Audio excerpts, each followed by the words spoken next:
When my husband passed away, I thought I had already reached the bottom of grief, but the real tragedy was only beginning. The night after the funeral, my daughter-in-law threw my luggage into the garage and said coldly, "From now on, you'll be sleeping with the dog." I didn't react. I just nodded and smiled. She had no idea that behind my silence, I was holding a far greater secret: the tens of millions of dollars and the seaside mansion my husband had left behind. That night, in the damp chill of the garage, I swore I would rewrite the rules, with the calm resolve of a widow who had loved deeply and endured enough. If you're still listening, tell me where you're watching from. Every comment you leave is another mark in this journey. And if this story has touched you, don't forget to hit like so it can reach even further. My name is Cassandra Reed, 60 years old. I had just buried my husband of 42 years, Gordon Reed. That morning, a light rain fell over Memorial Oaks Cemetery in Houston. Each drop felt as cold as steel against the damp earth. Black umbrellas formed a ring around the flag-draped coffin, while the soft sound of an organ played somewhere in the distance. The air was thick, filled with the scent of lilies, wet soil, and tears. I stood there, gripping my shawl tightly, trying to balance between sorrow and a strange kind of emptiness. People say that after death, love is all that remains. But that day I realized love isn't the only thing that survives ambition and hypocrisy do too. My son Nathan sat quietly in the front row, eyes red and swollen. My daughter-in-law Sable was different. She didn't cry. She didn't tremble like someone mourning a loved one. Instead, she watched her gaze flicking from one guest to another, as if she were sorting and calculating who might be useful later. When I caught that look, I knew immediately. This wasn't grief. This was the beginning of a plan. As the priest praised Gordon's generosity and devotion to his family, I saw Sable's jaw tighten. Beneath her black veil, her eyes were as cold as stone. A chill ran down my spine, not from the weather, but from the realization that I had been waiting for this very moment, waiting for my husband to be lowered into the ground so she could begin dividing what remained. When the ceremony ended, people left one by one, leaving only white flowers trembling in the rain. I leaned over the coffin, laid my hand on it, and whispered, "Rest easy, Gordon. I'll be fine. I promise." I didn't know that only a few hours later, that promise would become a vow to reclaim justice for myself. The black Mercedes rolled slowly through the familiar streets of Houston. I sat in the back seat, watching the tall buildings fade behind a curtain of rain. The whole city looked like it was trapped under a sheet of glass, cold and distant. The seat beside me was empty, the place where Gordon used to sit when he drove me to church or to dinner parties. Now it was just me, the hollow embrace of leather seats, and the meaningless hum of warm air from the vent. In the front seat, Sable drove, her dark red nails tapping rhythmically against the steering wheel. Her eyes flicked to the rearview mirror occasionally, meeting mine without an ounce of sympathy. Nathan sat beside her, gripping his phone tightly, as if any wrong word might make everything fall apart. No one spoke for the entire ride home. When the car turned onto the oak-lined driveway leading to our two-story home in River Oaks, where Gordon and I had lived for over 20 years, my heart clenched. That house once overflowed with laughter, the smell of apple pie and jazz music every Saturday night. Now it felt hollow, a battleground instead of a home. When the car stopped, I opened the door and froze. My 3 brown leather suitcases, the ones I'd packed just to stay at Nathan's house for a few days after the funeral, were already sitting by the garage, in the rain. A thin layer of dust coated them, as if they'd been put out early that morning. I looked up at Sable, standing on the porch with her arms crossed. "What's going on?" I asked, my voice raw after a long day. She shrugged, a faint smirk forming on her lips. "Oh, I thought you already understood. Now that Gordon's gone, things have to change." Her tone was light, but every word landed like a blade. Nathan stood behind her, staring at the floor. "Son," I said softly, "what does your wife mean by that?" He avoided my eyes. It's just temporary, Mom. We just need to rearrange a few things. Before I could say anything else, Sable stepped forward, pulled open the garage door, and said clearly, "You can stay here. The room next to the dogs is still empty." Then she turned her back on me as if she'd just finished some trivial task and walked inside. Her heels clicked sharply against the wooden floor, a cold sound that echoed through the rain. I stood still for a few seconds, letting the tremor in my hands subside. The rain kept falling, and the drops ran down my face, mixing with tears I couldn't tell where one ended and the other began. I bent down, grabbed my suitcases, and pulled them into the corner of the garage, a small, narrow space where Gordon used to keep his toolbox. The walls were stained and damp, the air smelled of rust and oil, and the tiny window looked out toward the iron fence behind the house. It was not a place for a mother-in-law, let alone the woman who had built this family alongside Gordon, but I didn't cry again. I simply exhaled and sat on the edge of the old folding cot Sable had prepared for me. On the small wooden table beside it sat a half-empty box of dog food. A faint smile crossed my lips, not because I found it funny, but because I realized something important. I had just entered the first stage of a game whose rules only I knew. That night, I couldn't sleep. The rain drummed steadily on the metal roof like a clock ticking away time. I sat in the dark, replaying every detail of my life. Gordon, the calm and disciplined man he was, had always told me, "Cass, I think you're weak. Let them. The right silence is your strongest weapon." I never thought I'd need that advice, but tonight I knew the time had come. Because no one knew that before Gordon passed away, he had quietly arranged everything: the accounts, the investments, even the Azure Cove villa in Cancun. Everything was under my name. The total value, $19 million. I was the only one who knew the codes, the only one who had the keys. And Sable? She thought I was just a frail widow living off her son. I smiled the same smile Gordon once called, the smile of someone who already knows how the story ends. When morning came, I was still sitting by the small window in the garage, watching the first drops of dew fall. I heard Sable moving around upstairs, the clink of dishes, the smell of coffee drifting through the air. She was living in the glow of victory, and I was simply waiting for the first card to turn. I knew exactly what to do: stay quiet, watch, remember, and when the time was right, I'd remind them who truly owned this house. Later that morning, Nathan came into the garage before heading to work. He hesitated at the door, then said softly, "I'm sorry, Mom. Sable's just under stress. Everything will be fine."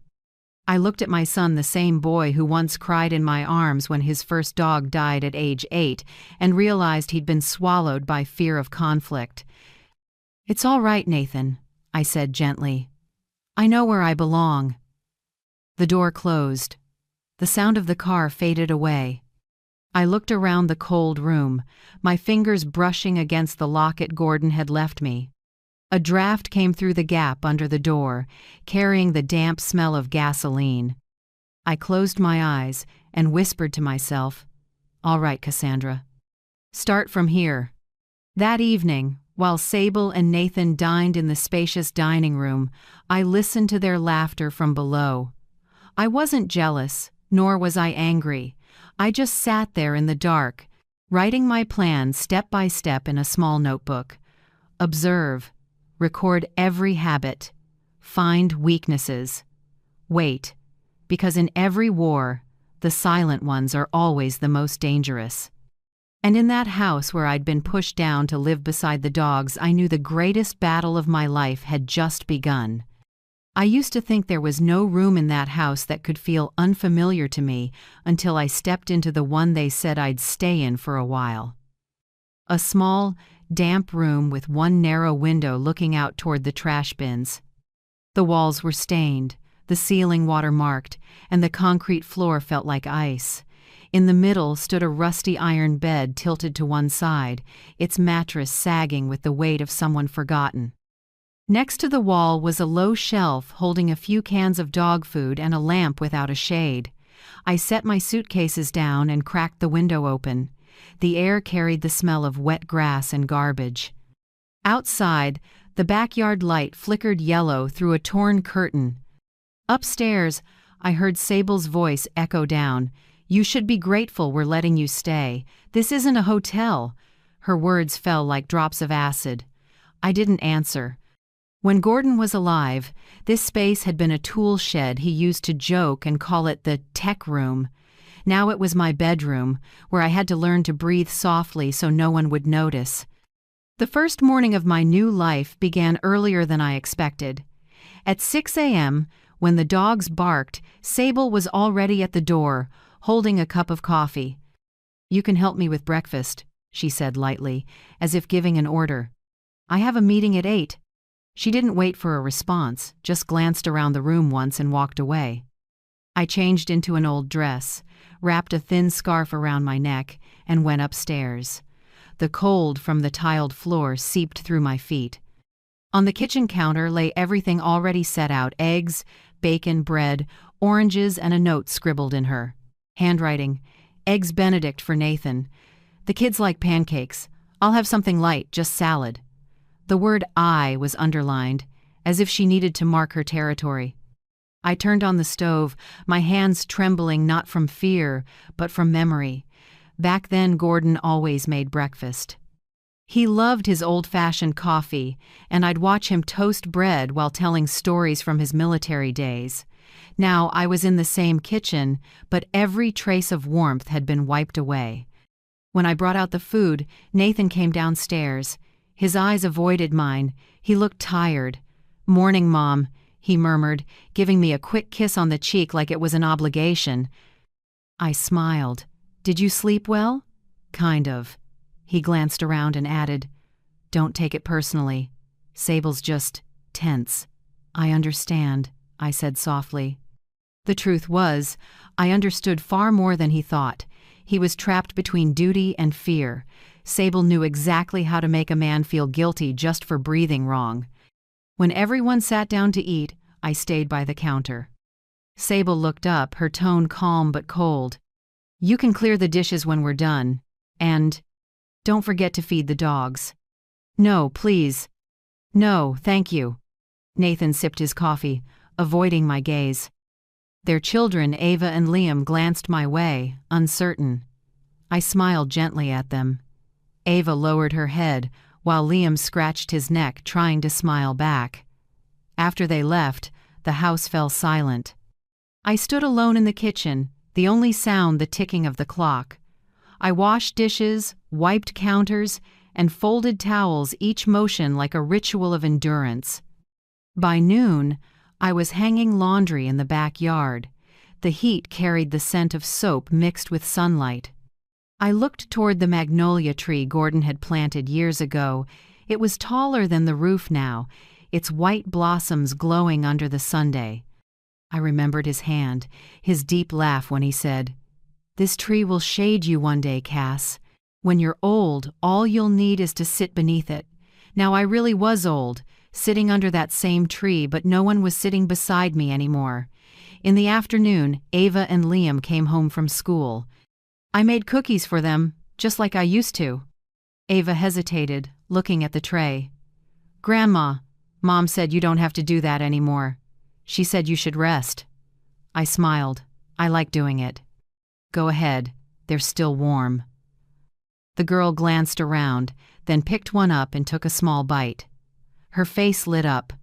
Liam rushed over, grabbed two, and slipped them into his pocket. "Don't tell your mom," I whispered with a wink. They nodded, then ran upstairs.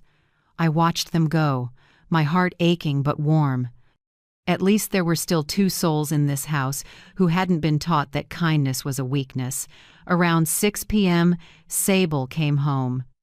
She walked straight into the living room, dropped her purse on the table, opened her phone, and started a video call. Her voice changed from cold to syrupy in seconds. I heard her laugh. "God, I'm exhausted, but it helps having a free housemate around." A woman's laughter echoed from the phone. I froze mid-motion, the dish towel slipping from my hand.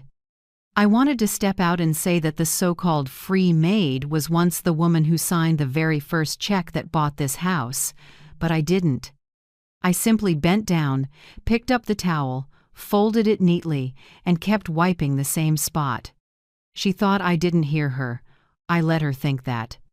When night fell, I sat in my small room, lit only by the weak glow of a yellow lamp. The sound of the TV drifted down from the living room laughter, the clinking of silverware against plates, the kids arguing over cartoons. I didn't feel angry, just an emptiness spreading quietly inside me. I opened the small leather notebook Gordon had given me for our 40th wedding anniversary, the cover worn, still faintly scented with old paper. I wrote on the first page, Day 1. No one remembers who I used to be. They think I've lost my worth. But I won't remind them, I'll let them find out on their own. Then I began noting down every small detail. Sable came home at 5:47 p.m., her coat reeking of expensive perfume. Nathan arrived later, 5:52, looking tired and avoiding conflict. Ava and Liam ate dinner at 6:10. Sable chatted on the phone with someone, laughing loudly. At 7:35, she locked the master bedroom door.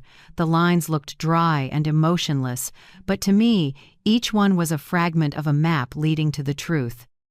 Late that night, I sat listening to the rain.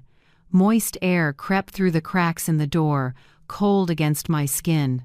I pulled the thin blanket over me.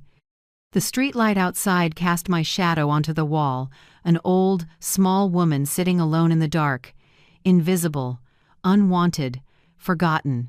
I smiled faintly, just a flicker of light breaking through the night. I was no longer Cassandra Reed, wife of Gordon Reed, lady of the River Oaks house. I was the woman pushed to the lowest floor of the very home I helped build. But from this lowest place, I would watch, learn, and prepare for my return. When the clock neared midnight, I closed the notebook and slipped it under my pillow. The ceiling glowed faintly from passing headlights. I thought of something Gordon once said at our last dinner together. If one day you find yourself at the bottom, Cass, remember the ground there will help you push back up. In the darkness, I whispered. Thank you, Gordon. I still remember how to rise. Outside, the rain had stopped. Crickets chirped, and the wind slipped through the cracks. I closed my eyes, breathing steadily. Tomorrow I would keep cleaning floors, washing clothes, and brewing coffee at 7 a.m., just as they expected me to. Because only by pretending to be who they thought I was, could I stay long enough to see what I needed to see. And when the time came, I would be the only one who knew how to turn the game around inside this very house. Each morning began the same way, the coffee machine humming upstairs and Sable's heels tapping across the hardwood floor. The clock in the garage read 5:30 a.m. I woke before the alarm out of habit. The room was cold, heavy with the smell of rust and damp air. I slipped on an old cardigan, tied my hair back, and stepped into the hallway. Outside, dawn was still gray. The neighbor's porch light cast a pale glow through my window, stretching a long shadow across the floor. I climbed the stairs and opened the kitchen door. Everything looked perfect, just the way Sable liked it. Polished granite counters, utensils lined in perfect rows, and the tablecloth ironed flat without a single crease. I began my routine, the unpaid maid. Eggs Benedict for Nathan. Pancakes for the kids. Salad with no dressing for Sable. She feared gaining weight but never skipped her morning whipped cream latte. I cooked, arranged, and cleaned according to the schedule she'd written on the note taped to the fridge. Every task had to be done down to the minute.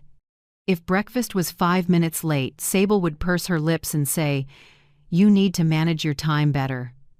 Nathan usually came downstairs around 10 to 7, Ty already nodded, his cologne still fresh. "Morning, Mom," he'd say without looking up from his phone. I'd smile. "Soft-boiled or hard today?" "As usual." "Thanks, Mom," he'd reply, eyes still on the screen.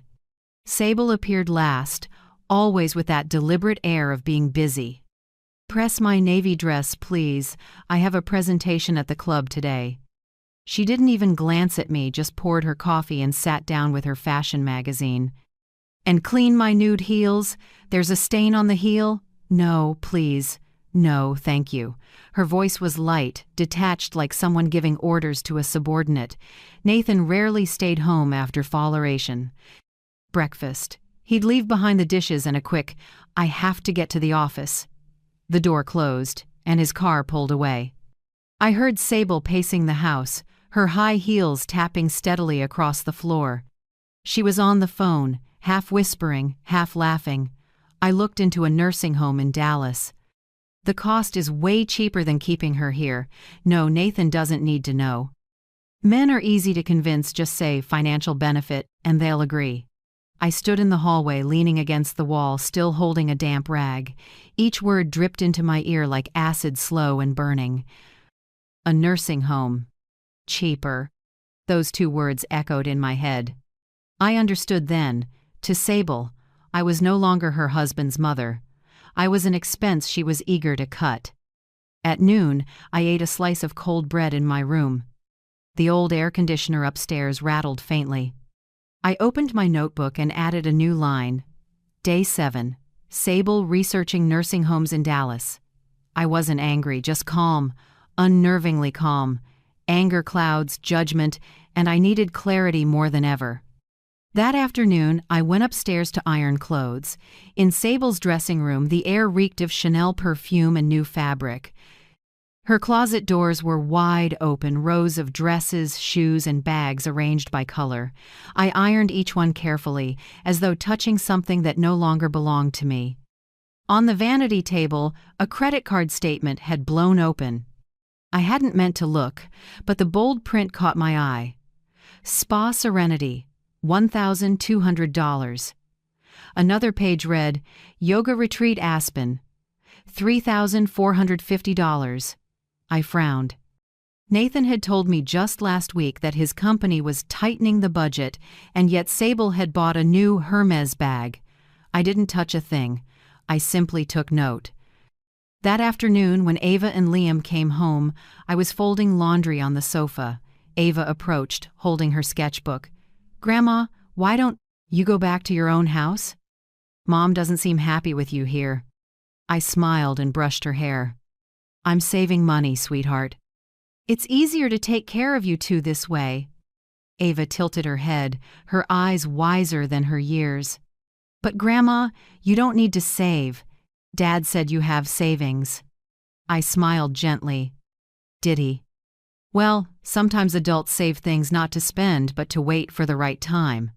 She nodded, not fully understanding, but she stayed quiet. Liam ran up, waving a paper. "Look, Grandma, I got an A in history." I hugged him, feeling my heart soften. In this cold house, those two children were the only warmth left. That evening, Nathan came home late. His tie was loose, sweat dampened his collar. "Have you eaten?" I asked. "Not yet, but don't worry." Sable said she's ordering takeout. I just nodded. As he climbed the stairs, I heard Sable's voice drift from the living room. "I told you. The cost of keeping your mom here is higher than I expected. If we move her to a nursing home, we can sell the house in Galveston. Doesn't that make more sense?" Nathan was silent for a long time, then murmured, "Sable, Mom's still healthy." "It's not that bad yet." "You're always so soft," she scoffed. "By the time you realize it, the money will already be gone." I stood in the shadows by the staircase, listening to every word. I didn't interrupt. I'd learned that silence, used wisely, is worth more than 1,000 arguments. After dinner, when everyone was asleep, I cleaned the kitchen. The house was so quiet I could hear the clock ticking. I washed each glass, dried it, and placed it neatly on the shelf. The reflection of the cold marble countertop shimmered under the light. I opened the drawer and took out my leather notebook. My pen moved slowly, each word deliberate. Day 8. Spa and yoga bills don't match. Nathan seems unaware. Sable mentioned selling the Galveston house. On the next page, I wrote 3 bold words: start tracking everything. I wasn't great with technology, but Gordon had taught me how to use online banking and manage financial records. His old office still had the desktop computer and the old ledger books. I knew the password. Every night, once the house was asleep, I went upstairs. The pale blue glow of the screen lit my face. I checked the joint bank account. Nathan and Sable shared the one Gordon had helped set up to support their startup. After a few searches, I noticed a suspicious pattern. Regular cash withdrawals each month, sometimes a few $1,000s, sometimes more than $10,000. The recipient was a company called Serene Holdings LLC. I looked it up. No office, no employees. Just a P.O. box address in Dallas. I sat there for a long time. The smell of cold coffee filled the room. Then I turned off the computer, closed the door, and went back down to the garage. Before sleeping, I wrote in my notebook, "Numbers don't add up. Money is disappearing. Need to confirm. Say nothing to Nathan." I set the pen down and glanced around the small room. The streetlight outside cast a beam across the rusty wall. I lay down, listening to the insects outside and the wind brushing against the roof. I knew they wanted me gone from this house. But what they didn't understand was this: when a woman has lost everything, her dignity is the last thing she'll fight for. And I, Cassandra Reed, had begun my battle not with screams, but with a pen and deadly silence. I waited until Sable and Nathan left the house before picking up the phone. The air in the kitchen that morning felt heavy, as if someone had sealed every door and forgotten to leave an exit. On the table, a cup of cold coffee sat untouched. I looked out the window at the magnolia garden bathed in early May sunlight, the white blossoms still blooming, though no one cared to look. I took a deep breath and dialed. The man's voice on the other end made my hands tremble slightly. "Morton Law Office, this is Caleb speaking." "Caleb, it's me, Cassandra Reed." A pause, then his voice softened, warm and careful. "Mrs. Reed, I've been expecting your call. When can you come in? There are a few things you need to see right away." I checked the clock, only 8:40 a.m. Sable had already driven off to her meeting. Nathan was likely at the office. "I'll be there in an hour," I said, and hung up. I changed into a simple cream-colored dress, tied my hair neatly, and picked up my small handbag. Before leaving, I opened the bottom drawer, took out my leather notebook, a pen, and the old key Gordon had once used for his private safe. Holding them felt like holding the last piece of myself. The drive to Morton & Associates wasn't long, but I took it slow. Morning traffic filled Houston. Sunlight flickered through the windshield, glinting on my hands. It felt strange yet familiar once. I'd been the woman sitting in the passenger seat beside Gordon, listening to him talk about markets and investments. Now, I was driving alone in silence. Caleb's office was in an old red brick building in Midtown. A brass nameplate bearing his name gleamed in the sunlight. He greeted me at the door, the same calm presence as always: gray suit, blue tie, and the kind smile of a man who'd worked with Gordon for nearly 20 years. "Cassandra," he said, shaking my hand, "it's good to see you again. And my condolences once more." I nodded lightly. "Thank you, Caleb, but I didn't come here today to grieve." He nodded and motioned for me to step into the conference room.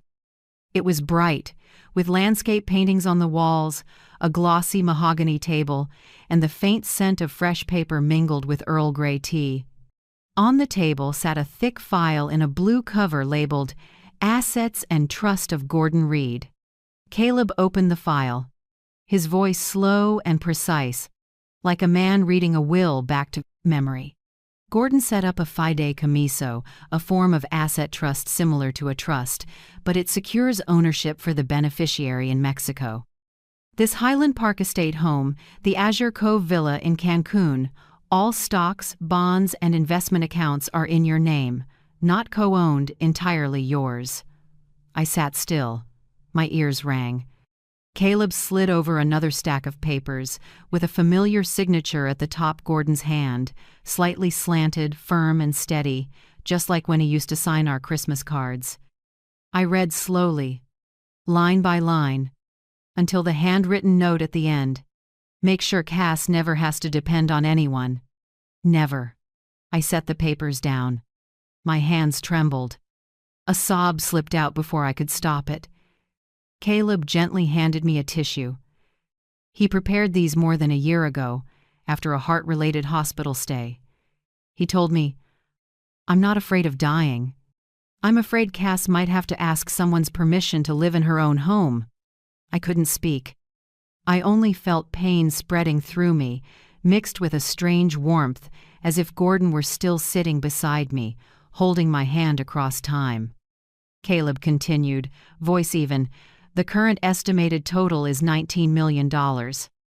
That includes the Highland Park property, the Azure Cove Villa, a portfolio of energy stocks, government bonds, and retirement investment accounts. All sealed under your name." I swallowed. "And Nathan?" "He has a portion, but at a support level." Gordon used to say, "If Nathan has a good head on his shoulders, he'll build his own wealth. If not, giving him too much will only spoil him." I laughed through tears. That was exactly Gordon, practical, blunt, yet full of love. Caleb folded his hands, sitting across from me. "Cassandra, I know you're under pressure. My advice, don't let anyone know about this, especially Sable. Keep everything as usual. When the time is right, I'll guide you through formalizing it all." I nodded. "I understand. Thank you, Caleb. Truly." Gordon said you're the only person he trusted to use money the right way. He smiled softly, and I believe he was right. Outside the office, I stood on the stoop for a long time. Traffic wind tugged at the edge of my shawl. Sunlight slanted across the street, making everything glare bright. I closed my eyes and took a deep breath. Tears still clung to my cheeks, but I didn't feel cold inside anymore. People say money can't buy happiness. Maybe that's true. But it can buy the freedom to choose how you'll be treated. On the way home, I stopped at a small corner cafe. I ordered a cappuccino, the drink Gordon always ordered for me every Sunday morning. While I waited, I opened my phone, created a new email account with a password longer than 16 characters, and set up automatic backups for the files Caleb had sent. Each step was careful, exact, as if I were rebuilding a fortress around myself. When I got home, Sable was already there. She sat on the sofa on a call, her voice oddly sweet. "Yes, I can move the money by the weekend. Just make sure everything's finalized before next month, all right?" I walked lightly through the living room, keeping my face neutral. Sable glanced at me and said one last line into the phone. "Okay, we'll talk later." Then she hung up and smiled. "Oh, you're back?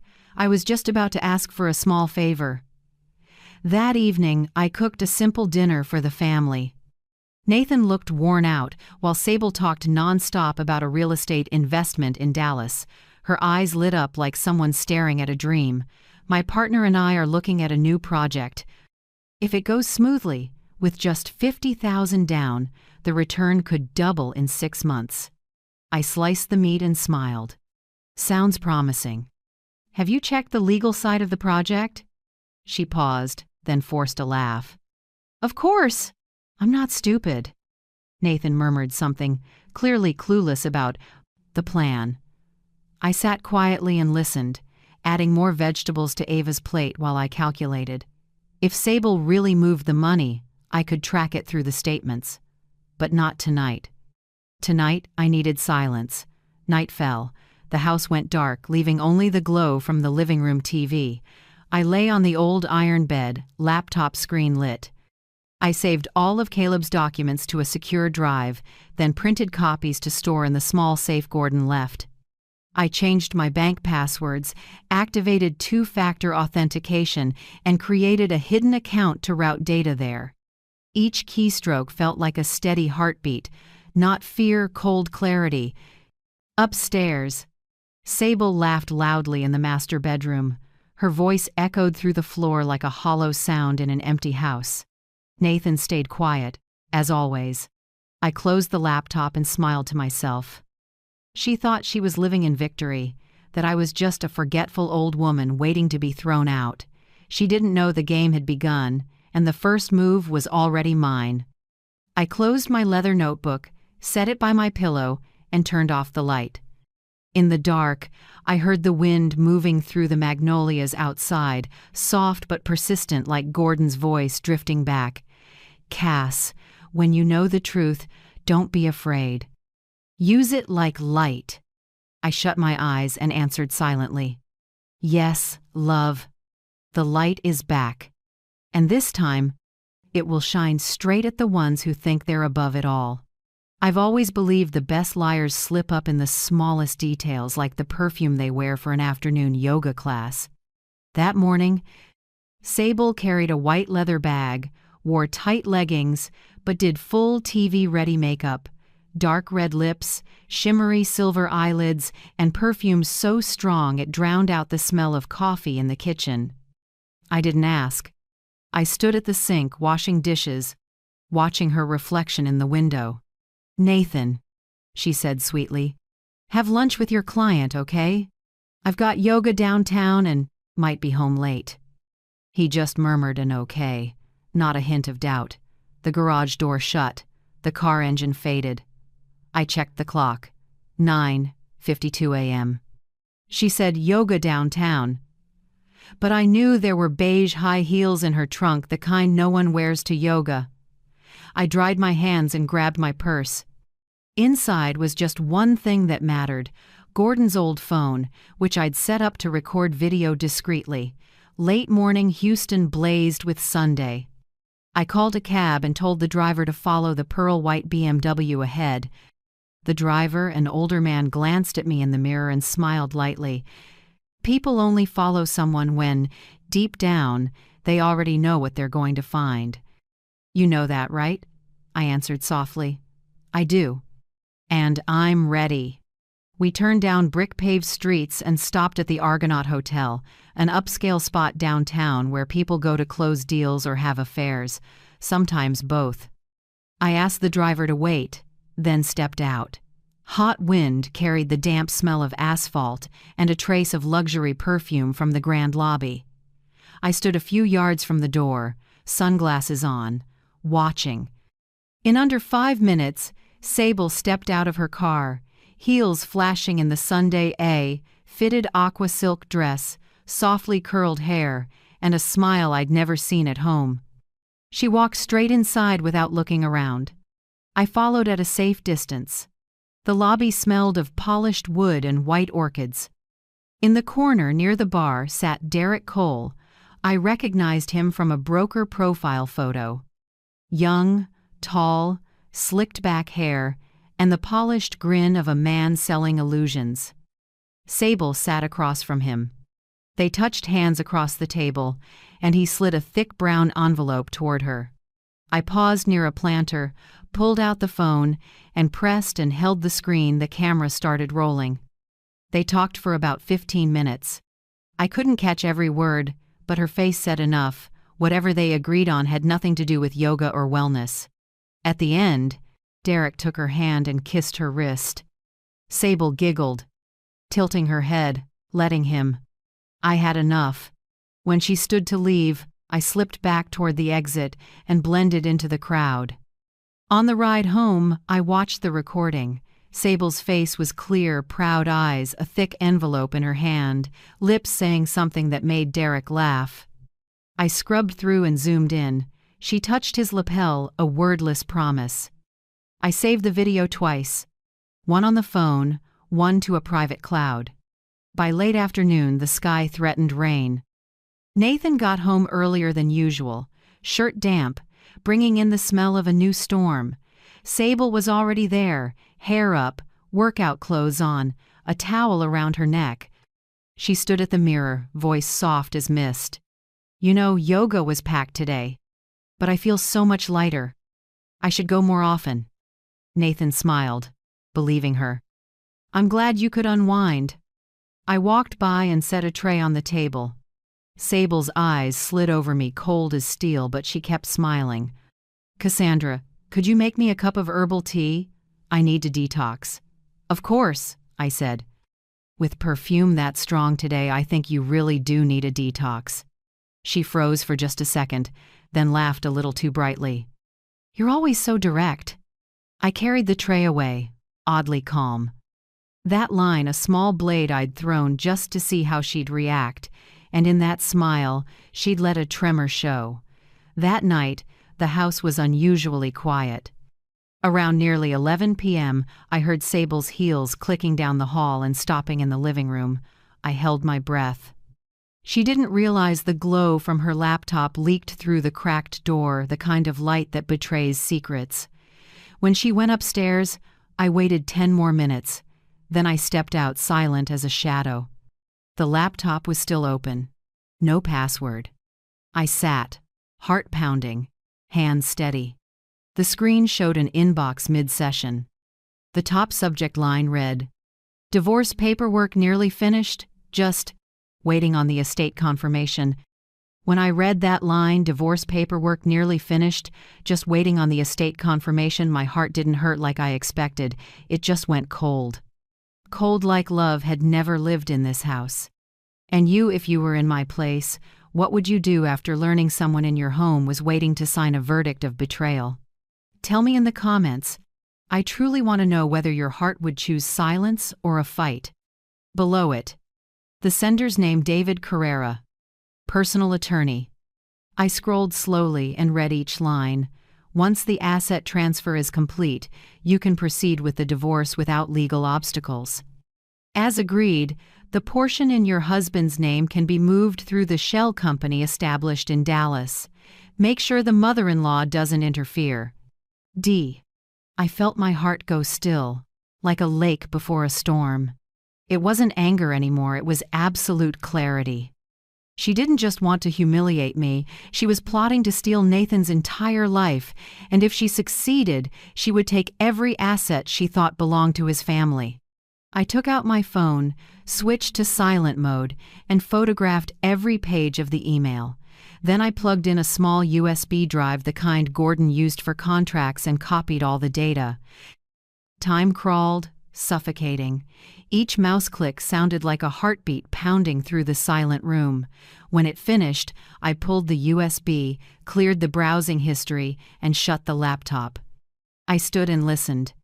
Upstairs, Sable laughed, the hollow laugh of someone who thinks she's hidden everything perfectly. I went back to my small room under the garage. Streetlight spilled across the wall, splitting my shadow in two. One half the humiliated woman, the other half the one who had just seized power. I opened my own laptop and created a new folder named Lotus, the name Gordon used in his love letters. "Cass, you're a lotus rising from mud, but never stained." I saved all the data there, then sent a copy to the secret email account only I knew. Another copy went to Caleb Morton, no message attached, just the subject line, "Keep this for me, in case it's needed." Done. I leaned back in my chair. Rain drummed on the garage roof like a steady drumbeat. I smiled slightly. In the dark, I stared up at the ceiling and thought of Gordon, the man who told me, "Never hand your fate to someone who can't keep their word." I hadn't listened at first, but now I had. Sable Hart thought she was the hunter, but every hunter has someone hunting them. She thought she was about to slip out of the cage, not knowing she'd already stepped into the trap I was setting. I closed the laptop and turned off the light. A faint smile touched my lips, not the smile of a victor, but of someone newly awake. It rained all night in Houston, but I didn't feel cold. Because I knew, from this moment on, the power game no longer belonged to Sable. That morning, I heard the office door upstairs creak open. The soft scrape of metal on wood made me flinch. Nathan rarely went into that room. Since Gordon passed, the door had stayed shut, gathering dust like a memory no one dared to touch. I was making coffee in the kitchen when I heard him call, voice hoarse and shocked. "Mom! Mom! Come up here a second." The sound made me look up immediately. For months, Nathan had never used that tone, the voice of a son staring at something his mind couldn't yet process. I dried my hands and climbed the stairs, heart racing though my face stayed calm. The office door stood wide open. Morning light poured through the window, washing over the oak desk. Nathan stood there holding a stack of yellowed papers. I recognized them at once, Gordon's original will. The desk drawer had been pulled out. Papers were scattered. But that file lay centered on the wood, as if the owner himself had just set it down. Nathan looked at me, eyes wide, confused and wounded. "Mom, this house is yours?" I stepped closer, tracing the familiar slant of Gordon's firm handwriting. I said quietly, steady, "Yes. Your father wanted to protect me. He was afraid I'd be hurt if everything fell into the wrong hands." Nathan said nothing. He clutched the papers tighter, as if the weight of the truth had settled on his shoulders. At that moment, Sable appeared at the door. Her eyes were knife-sharp, lipstick blazing red, hair tousled like she'd just gotten up, but her voice was loud and clear. "What is that? What are you holding, Nathan?" He didn't hide it in time. He turned and stammered, It's Dad's will." Sable strode forward and snatched the document. Her eyes darted across the lines, then she suddenly screamed, "No way! You hid this? You pretended to be poor to manipulate us." I straightened, set my coffee cup down slowly, and met her gaze with a look I knew she'd never seen from me before. "Manipulate? No, Sable. I stayed silent to see what you'd do when you thought you had power." She laughed, harsh and shrill. "Oh, that's rich. You expect us to believe you were just observing, while you let me cook, clean, and take care of you like a maid?" I raised an eyebrow and said nothing. Nathan cut in, voice shaking. "Sable, that's enough." "Enough?" She snapped at him. "How naive are you, Nathan? She played the victim to make you feel guilty, and now she claims this house is hers? Can't you see she's laughing at us?" I calmly opened my purse and took out an envelope. Inside were photos of Sable at the Argonaut Hotel laughing with Derek Cole, envelope in hand. Sunlight from the window lit the desk as I laid them down beside the will. Then I added printed emails, words that couldn't be denied. "Maybe," I said evenly. "You should read these before you tell another lie." Silence filled the office. Only the clock ticked. Sable held the photos, her eyes widening, lips trembling. You followed me?" "No," I said. "I went to your yoga class. Turns out that's where people sign divorce paperwork and divide assets." Nathan was frozen. When he read the last line of the email, his face went white. He looked at his wife, voice choked. "Sable, divorce paperwork nearly finished, waiting on the estate confirmation? What does that mean?" She set the papers down and tried to steady herself. "You don't understand. It's a financial plan. It's betrayal," I cut in, my voice level, each word dropping like a stone.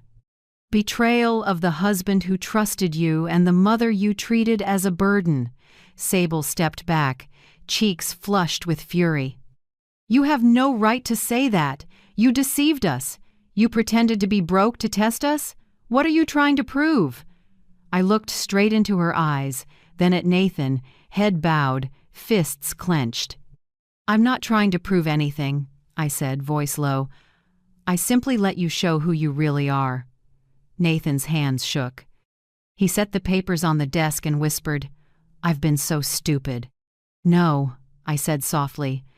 "You've just been silent too long, and silence, Nathan, can be crueler than action."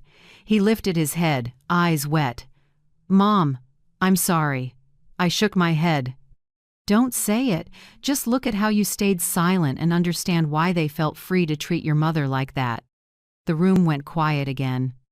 Only Sable's ragged breathing broke the air. She stepped back, then suddenly screamed, voice rough, "This old woman tricked us. You're no better than a liar." I smiled slightly, just enough to stop her short. "No, Sable. I didn't trick anyone. I was patient and let everyone reveal their own nature." I sat in Gordon's old chair. my hand on the desk, feeling the grain and every scar time had left. Here, for years, I'd sat beside my husband, planning dreams and next steps. Today, I sat alone, but I was no longer the woman shoved to the lowest floor. Nathan sank into the chair across from me, head bowed. Sable stood by the wall, breathing hard, eyes darting like a cornered animal. I opened the drawer and set a small key on the desk, the safe key. Inside are all documents for the assets, accounts, and the villa in Cancun. And this, I looked straight at Sable, is evidence of everything you've done. If I choose, one phone call sends it all to my attorney. Sable stiffened, then laughed bitterly. You think you've won? I stood and adjusted my collar. Morning light caught my face and reflected in eyes that no longer knew fear. No, Sable, I haven't won. I've simply taken back the place I never should have lost. Nathan left first wordless, steps heavy. It was just me and her. Sable leaned against the wall, hands shaking, lips pressed tight. You know, she said quietly, I used to think you were weak. Turns out you were just waiting for the right moment to twist the knife. I looked at her calmly. No, Sable, I didn't stab anyone. I simply stopped letting people step on me. She swallowed, turned, and hurried out. The door slammed, rattling the glass. I sat down and looked around the room, everything the same, except for how I felt. A chapter closed. No noise, no theatrics, just the truth, shattered open, bright as sunlight through glass. That afternoon, I put Gordon's desk in order. In the drawer, his old fountain pen remained. I lifted it, wiped it clean, and placed it in its case. On the shelf, the family photo was still there, me, Gordon, Nathan, the 2 grandkids, and Sable. I took the frame down, slid out the glass, and removed the picture, then carefully cut it in half. The right side where Sable stood, I folded and placed in a separate envelope, locking it in the cabinet. I didn't hate her. Hate is a burden. I simply remembered. Because memory is the strongest evidence of justice. As afternoon light spilled across the floor in a band of gold, I knew that from this moment on, I was officially back in my rightful place as the lady of this house and of my life. And this time, I would never let anyone push me to the lowest floor again. The next noon, Houston's sky hung low and gray, heavy with storm. The house felt weighted, as if everything inside were bracing for the inevitable. I sat in the living room sorting Caleb's documents for the next steps when a door upstairs slammed hard, furious, relentless. Nathan came down pale, fists clenched. "Mom," he said, voice shaking but firm. "I can't take this anymore." I looked at him and didn't ask. He swallowed and continued. "I read everything. I saw the emails, the photos. I know you're not making this up, and I know I've stayed silent for too long." I laid a hand on his shoulder and said softly, "It's all right, Nathan." I knew this day would come. He drew a breath and shouted, "Sable, come down here!" His voice tore through the house, slicing down the stairs and slamming against the walls. I heard a door fly open and the sharp strikes of high heels on wood. Sable descended, bright red dress, heavy lipstick, face like ice. "What are you yelling about?" she snapped. "Get out of this house," Nathan said, each word thrown into the air like a brick. Sable laughed, not wounded but contemptuous. "Get out of this house? What on earth are you talking about, Nathan?" She tilted her head, mocking. "This house was never yours. Look around. Everything here is because of me. And you? You just go to work and sit. Without me, this place would look worse than that garage your mother lives in." Nathan clenched his fists, his lips trembling, but he didn't answer right away. I stood up and stepped between them. "Sable," I said softly but firmly, "you should stop." She snapped toward me, the smile gone. "You." "No again. That's enough, Cassandra. I don't need another lecture. You think a few wool papers mean you can throw me out?" I kept my eyes steady on her. "I don't need to throw anyone out, Sable." "You're the one walking yourself out." "The kids," Ava and Liam were standing at the bottom of the stairs, clinging to each other. Their eyes were wide with fear, watching the adults like a storm rolling in. I turned to them, gave a gentle smile, and kept my voice light as air. "It's okay, you two. Grown-ups will handle this." Ava nodded and tugged her brother back to their room, but I could see her small hands still shaking. Sable stood there, breathing hard. Then she pulled out her phone, holding it up, her voice going high. "I'll call my lawyer. I'll prove you forged those documents, Cassandra. You'll regret this." I looked at her for a moment, then answered slowly but surely. "Maybe. But I don't live on threats, Sable. I live on the truth. And the truth can't be twisted forever." She glared at me, lips pressed tight, then turned to Nathan. "You'll regret siding with her." Nathan didn't look at her again. He just said quietly, his voice breaking, "I already regret it, for not protecting my mother sooner." That sentence silenced the whole house. For a few seconds I could hear wind hissing through the window frame, and the TV in the next room was still on, but nobody cared. Sable bit her lip, then screamed, her voice raw, "You'll both pay for this. I'm not going anywhere. This is my house." I turned away and pulled my phone from my pocket. "Caleb," I said when he picked up, "activate the asset protection. And change every lock today. I'll have Miss Hart escorted out." I hung up and looked straight at Sable. "You have 15 minutes to pack. After that, the locks are changed." She stared at me in disbelief, then let out a bitter laugh. "You think you've won, Cassandra? You'll be alone. You've lived your whole life in your husband's shadow." I shook my head. "No, Sable.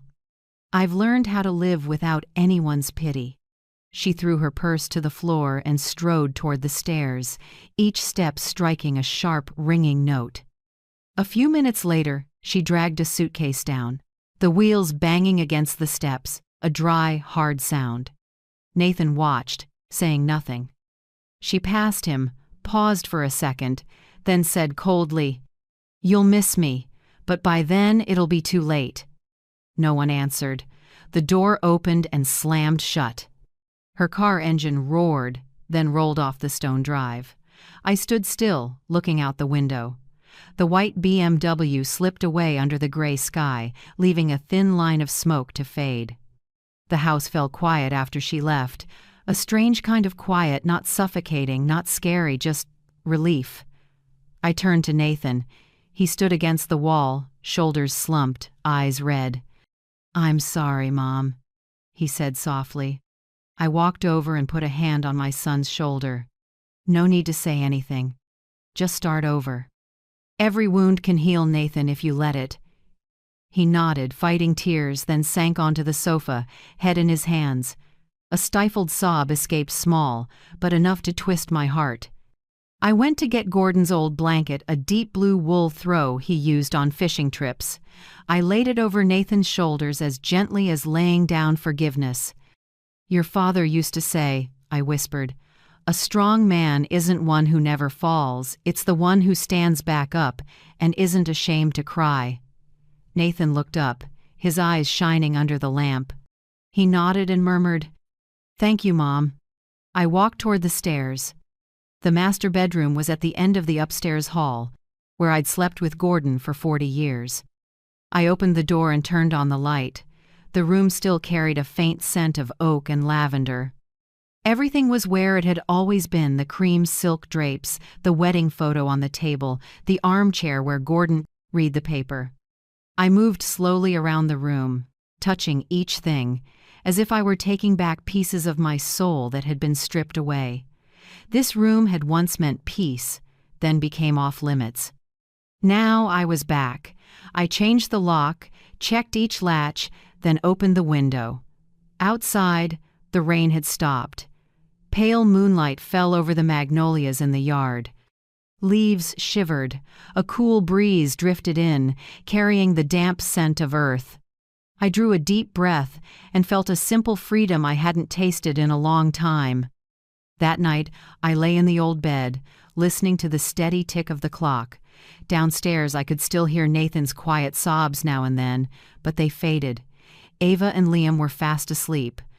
I closed my eyes and let my mind drift.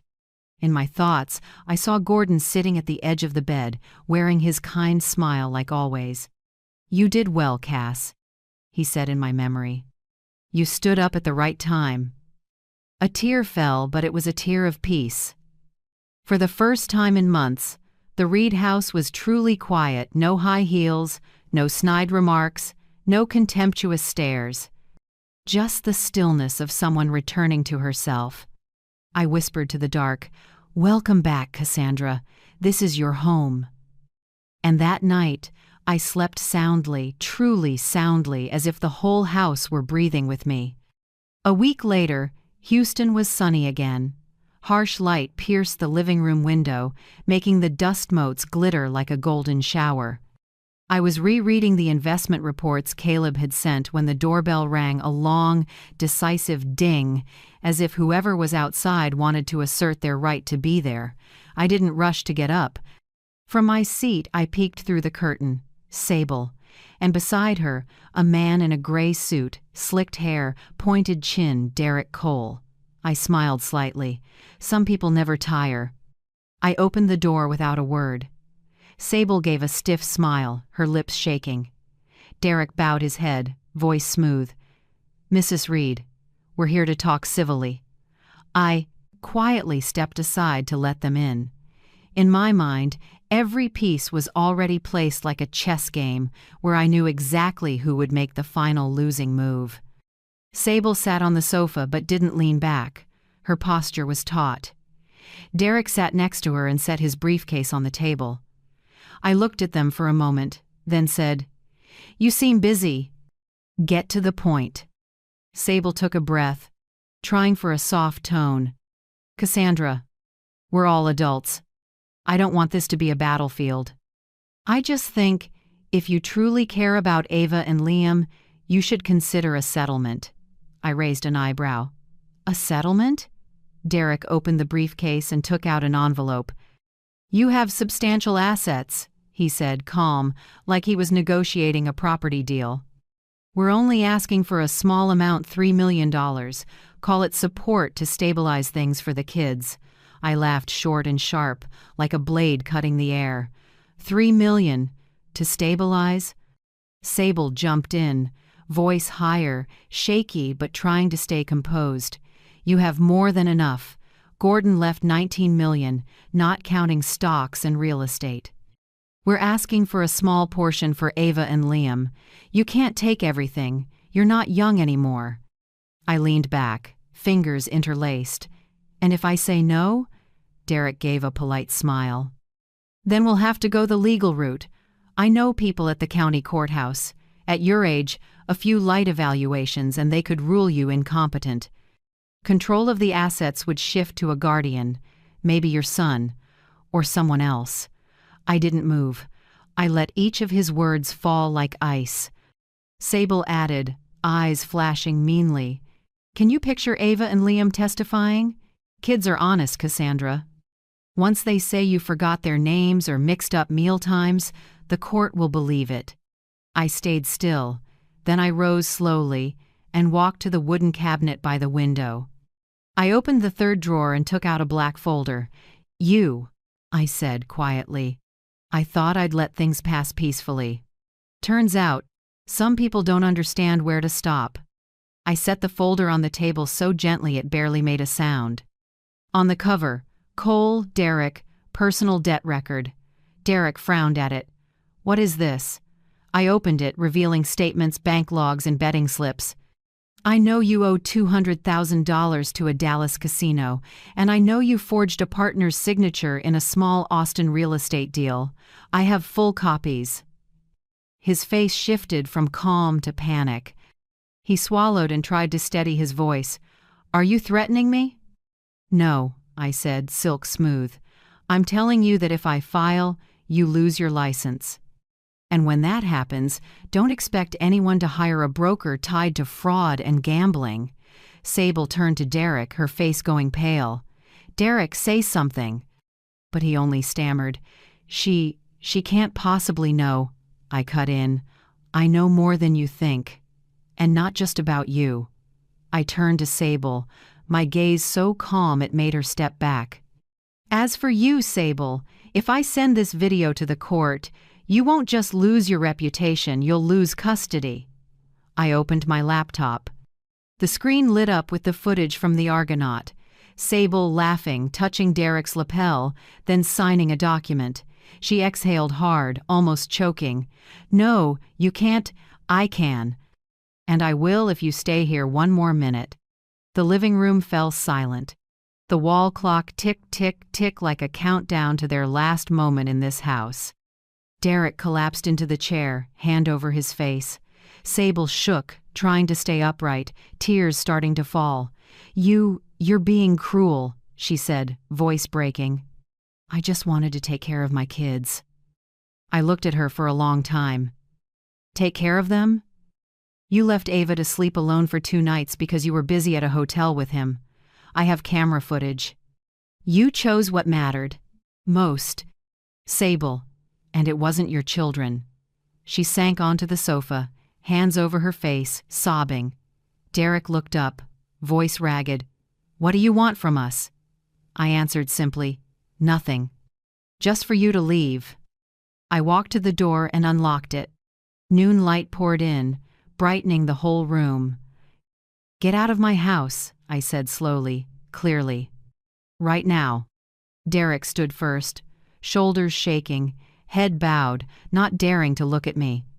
Sable stayed seated, tears running. She looked around as if seeing for the first time that this house had never been hers. Cassandra, she choked. You'll regret throwing out the mother of your grandchildren. I looked at her not with hatred, but with a calm, tired resolve. I'm just choosing to protect what I should have protected long ago. She lowered her head.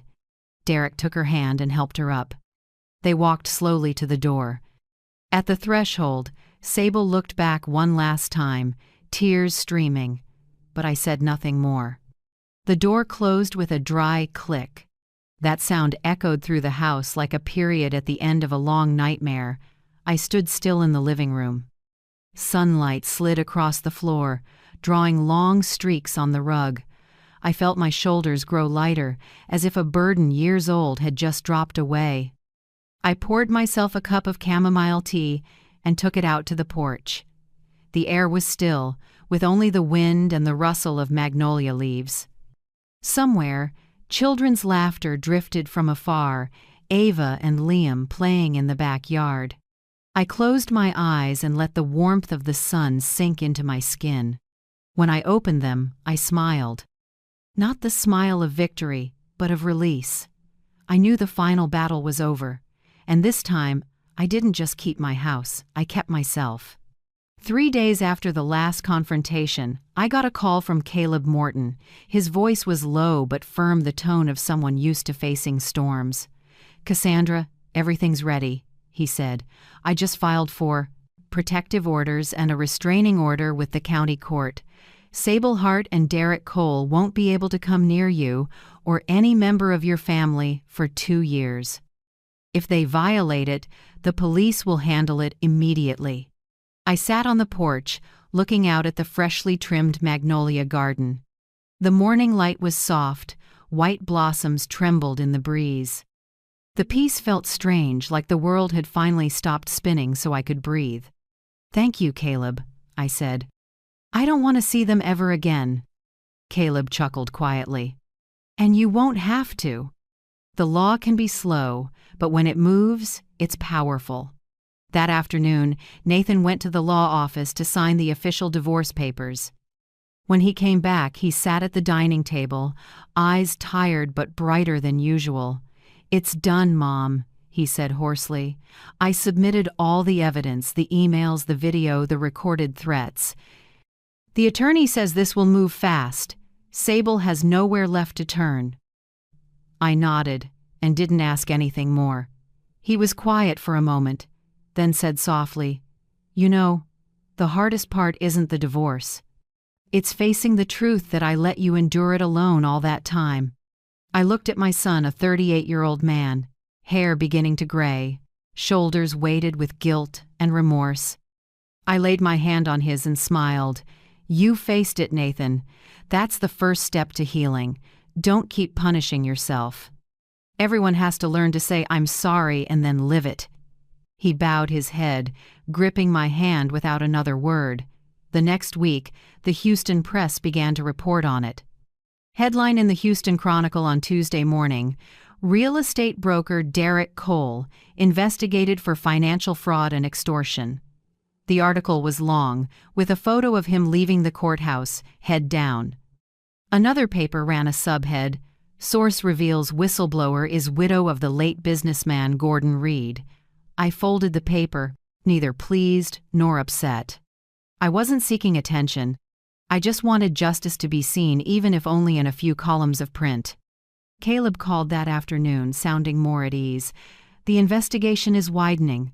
The Dallas casino confirmed Derek Cole owes exactly $200,000 and once impersonated a partner.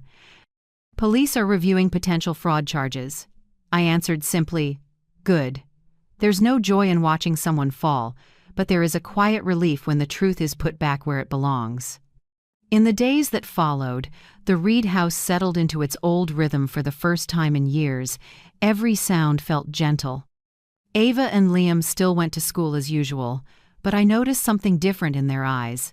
They no longer looked at me with hesitation. There was warmth and trust instead. One afternoon, Ava asked, "Grandma, why do you and Dad talk so much?" I smiled and said, "Because sometimes grown-ups have to relearn how to talk like kids honestly, without hiding." She nodded, then whispered, "I like it when you tell the truth." "Mom, well, my old mom used to say things that weren't true." I hugged her, my heart softening. I knew their inner scars would remain, but I also knew I could help them tell the difference between real love and exploitation, a lesson that took me nearly a lifetime to learn. A few weeks later, Caleb and I sat in his office to finalize the last paperwork.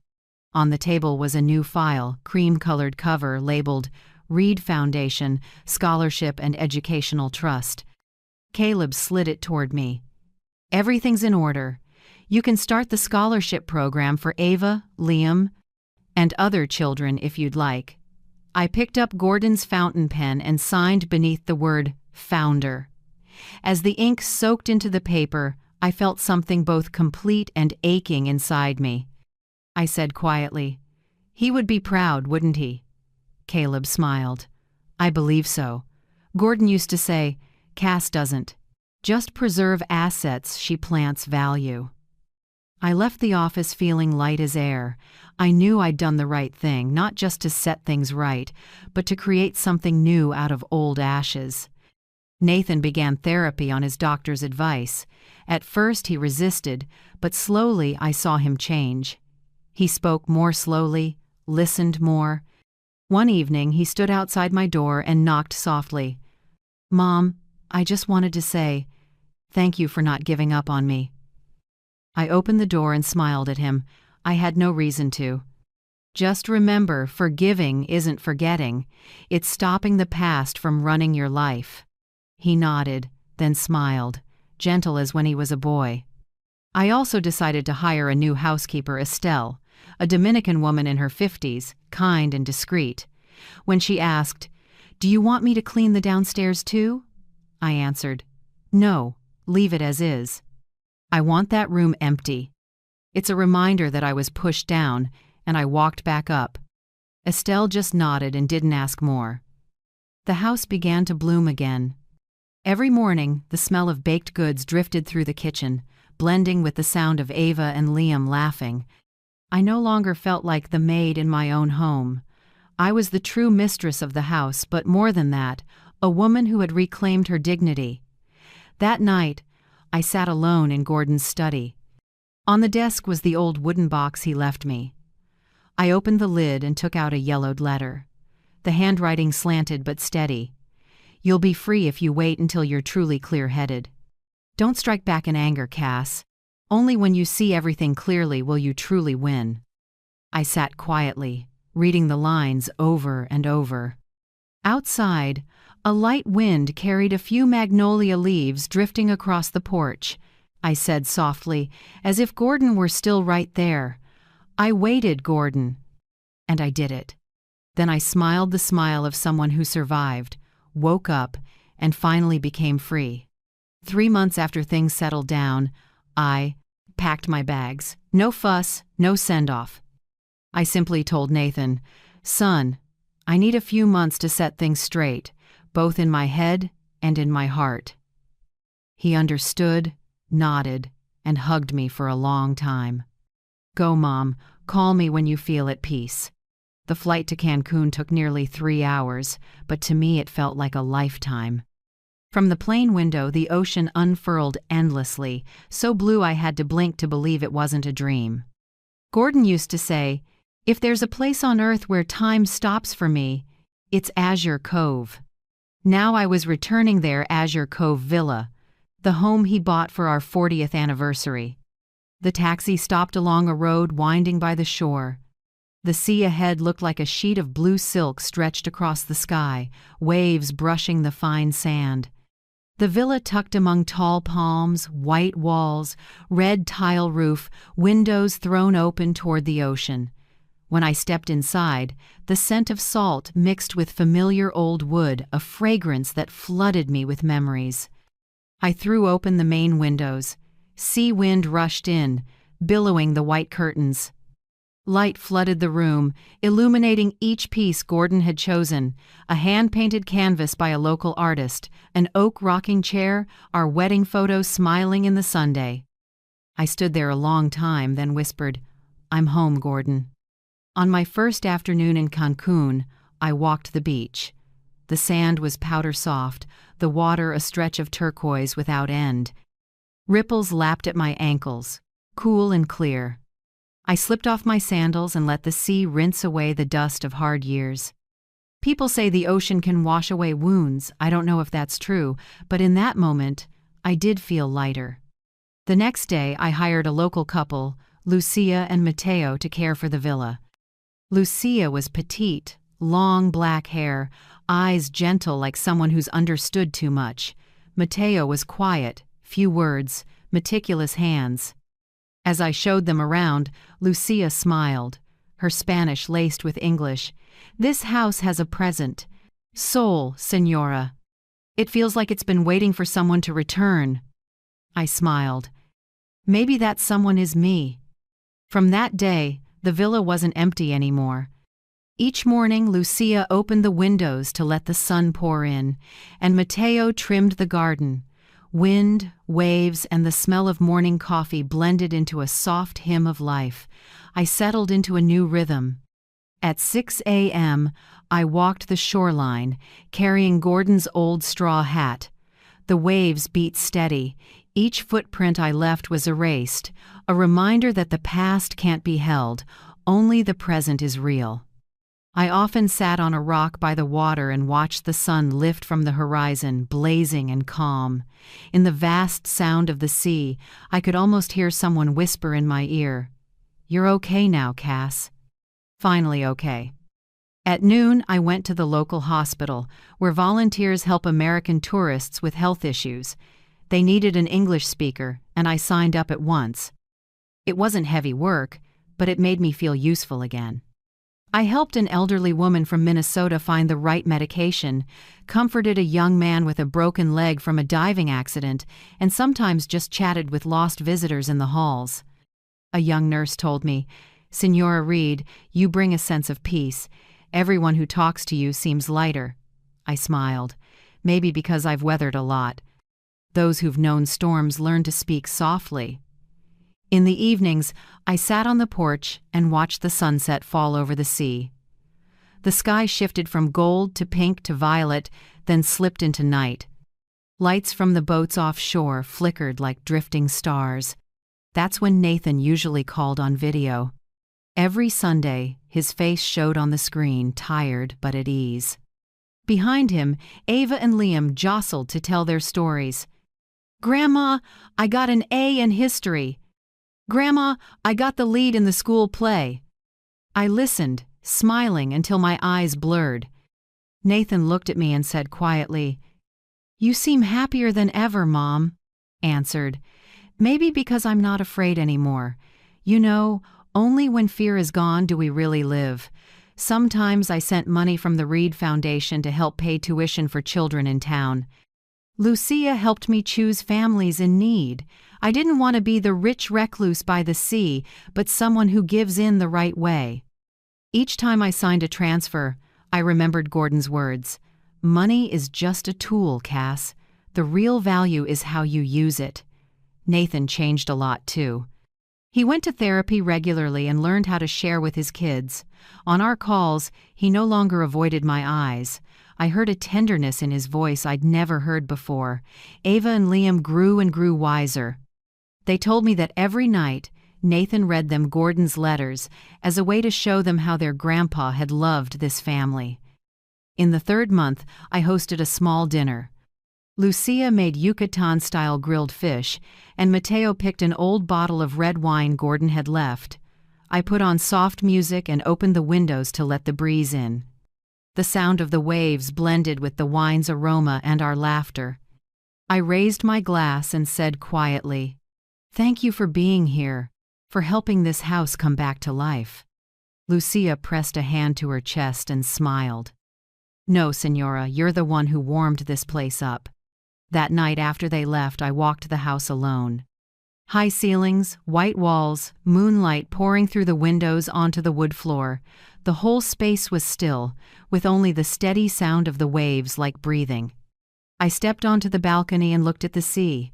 The night sky stretched wide, and far-off boat lights looked like falling stars on the water. I leaned on the railing, inhaled the salty air, and felt something I can't quite name, peace mixed with gratitude. Before going to bed, I didn't lock the door. Not because I was careless, but because I didn't need to defend myself anymore. No more threats, no more fear under this roof. I lay down on the wide bed, soft blanket pulled up, the window cracked to let the sea breeze in. Outside, the waves lapped gently, a steady rhythm like Gordon's heart beating somewhere in the dark. I closed my eyes and whispered on a breath, "I'm still a mother, a grandmother, and a free woman." Finally, and for the first time in years, I slept soundly without locking the door, as if the whole world had forgiven me and I had forgiven myself. Mornings at Azure Cove always start with the sound of the waves. They're never loud, just steady, like the heartbeat of a place that's learned to forgive. I usually make a cup of tea, take it out to the porch, and watch the sun slowly climb over the edge of the sea. The first light is pale gold, shining on the wedding photo of Gordon and me on the small wooden table. One morning like that, Ava sat beside me. She'd grown taller, hair tied neatly behind her back. She stayed quiet for a long time, then asked in a hush, as if afraid to break the waves, "Grandma, are you still mad at Mom?" I set my tea down and looked out at the water, where sunlight danced on the surface. "No," I said, "I'm not mad, but I haven't forgotten." Ava tilted her head. "What does not forgetting mean?" I smiled. "It means remembering so we don't get lost again, sweetheart. Some wounds don't need ointment, they just need us to stop touching them." She nodded, then rested her head on my shoulder. The wind carried the smell of salt and the sound of children laughing somewhere in it. A few weeks later, Nathan brought the kids to visit me. He looked healthier, his eyes calmer than before. At lunch, I took out a thick envelope and set it on the table. "Nathan, these are the papers transferring the Houston house," I said. "That home is yours now, along with a fund to maintain it until Ava and Liam are grown." He looked up, stunned. "Mom, no, that's your house. You should keep it." I shook my head, voice light as the breeze. "No, son. Your father wanted you to learn to stand on your own. You've done that now, and this is the rest of the lesson. I don't need that house to feel safe anymore." He was quiet for a long time, then stood and hugged me tight. I heard him whisper, barely above a breath, "I promise I won't let you and Dad down again." That afternoon, Ava and Liam sat in the kitchen with me. I taught Ava how to keep a journal, a habit I've had since I was her age. You don't have to write well, I said. Just be honest. Some things can't be spoken, but when you write them down, they get lighter. Ava smiled and wrote her first line. Today, Grandma taught me to write about feelings instead of being scared of them. Liam, who loves standing by the stove, was eager to learn to cook. He asked me, "Grandma, why is cooking so important?" I said, "Because it's the simplest way to show love. People who cook learn to wait, to care, to listen." He nodded hard, then burned the first pancake. I laughed and he blushed. By late afternoon, we all cleaned up together. Ava taught me how to use TikTok, how to scroll, how to like, how to read comments. "Grandma, don't tap the ads by mistake." I pretended to be serious. "So I'm modern now, huh?" Both kids burst out laughing. "Grandma, you're more trending than our mom," Liam said, and I laughed until tears came. But there were quiet afternoons too, the kind that tug at your heart. When the kids had gone back to Houston, I stayed alone in the white villa. The waves still broke, the wind still blew, but something in me had grown lighter, as if the last threads of resentment had loosened on their own, leaving a calm space behind. That evening, I checked my phone. A text came from an unknown number, just a few lines. "Cassandra, I'm sorry for everything." The sender's name, Sable. I stared at the screen for a long moment. My finger paused. Over reply, then I quietly deleted the message. Not out of anger, but because I no longer cared. Some apologies arrive too late to matter, because the person listening no longer needs to hear them. Late that night, I sat in Gordon's study. The wood desk still held a small scratch where he used to sign his first contracts. In the drawer were a few blank sheets and his favorite black fountain pen. I took it out, uncapped it, and began to write. "Gordon, I kept what you left me, my dignity. It took me years to learn that winning isn't revenge. It's standing up without losing your kindness. Nathan has learned how to love again, and Ava and Liam are growing in the light, without fear. As for me, I'm not angry at anyone anymore, not even myself. Azure Cove is a place of peace now, not a place of painful memories. Thank you for believing I was strong enough to walk this whole road." I folded the letter and placed it in the nightstand drawer, right beside our wedding photo. In the picture, I'm smiling, and Gordon is looking at me with that gentle gaze, the look of a man who knows the woman beside him will never bow to injustice. That night, I opened the window. Waves pulsed offshore, the moon laying silver light across the water. I sat on the bed, my hand resting on the drawer where the letter lay. Inside me there was no more emptiness, no more sighing. Only the stillness of someone who crossed a storm without losing her heart. Lucia was right, this house has a soul, but I think I'm the one who was brought back to life here. Off the coast, waves kept breaking, echoing against the rocks and fading, like thousands of tiny needles stitching the tears in my heart closed. The needles of time, forgiveness, and love. I closed my eyes and whispered, "Gordon, I've mended my life." And for the first time, sleep came as softly as a breath, peaceful, warm, and whole, like a wound finally healed. The next morning, Cancun's sky was clear as crystal. Early sunlight poured through the window and lit our wedding photo. I touched the cool glass and looked at his smile, the one that stayed with me for 42 years, and then some. I stepped onto the porch. The sea stretched blue, the wind carried salt, and the scent of jasmine Lucia had just placed in a small vase. Everything at Azure Cove Villa was the same, but I wasn't. I was no longer the woman trembling after being pushed to the lowest floor of her own home.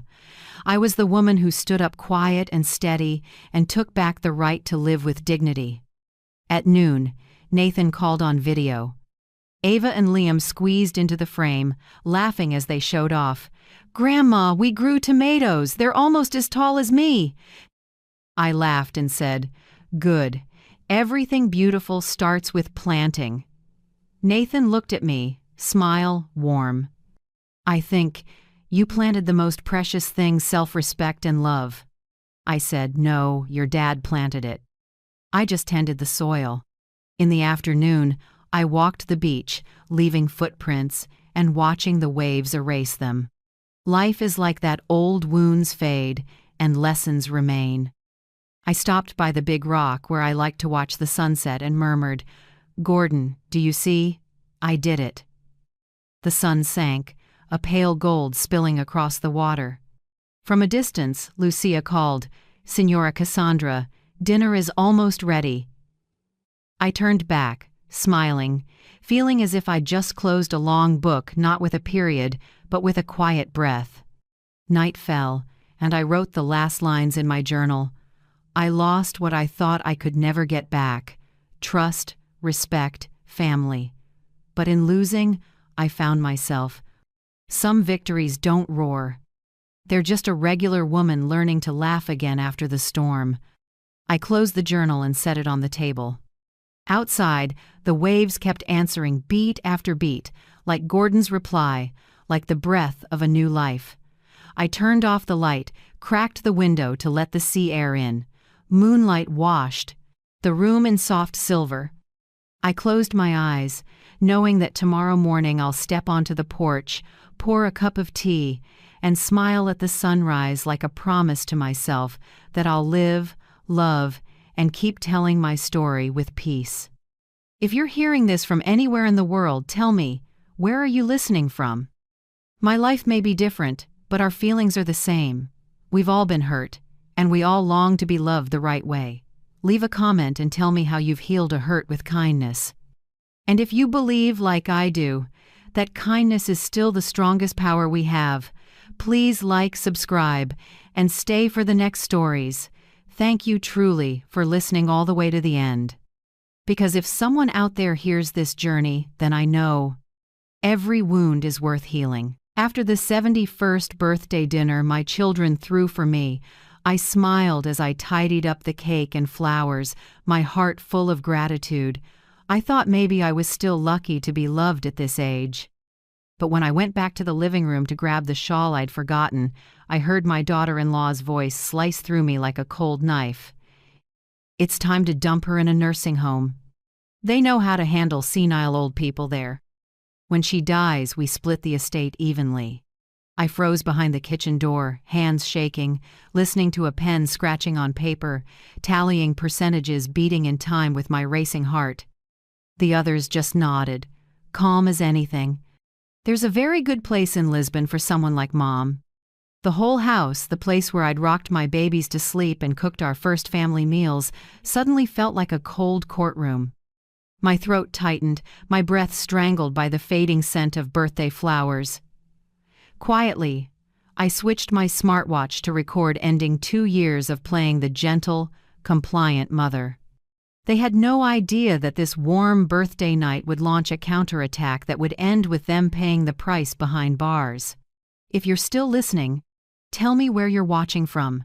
Every comment you leave is another mark in this journey. And if this story has touched you, don't forget to hit like so it can reach even further.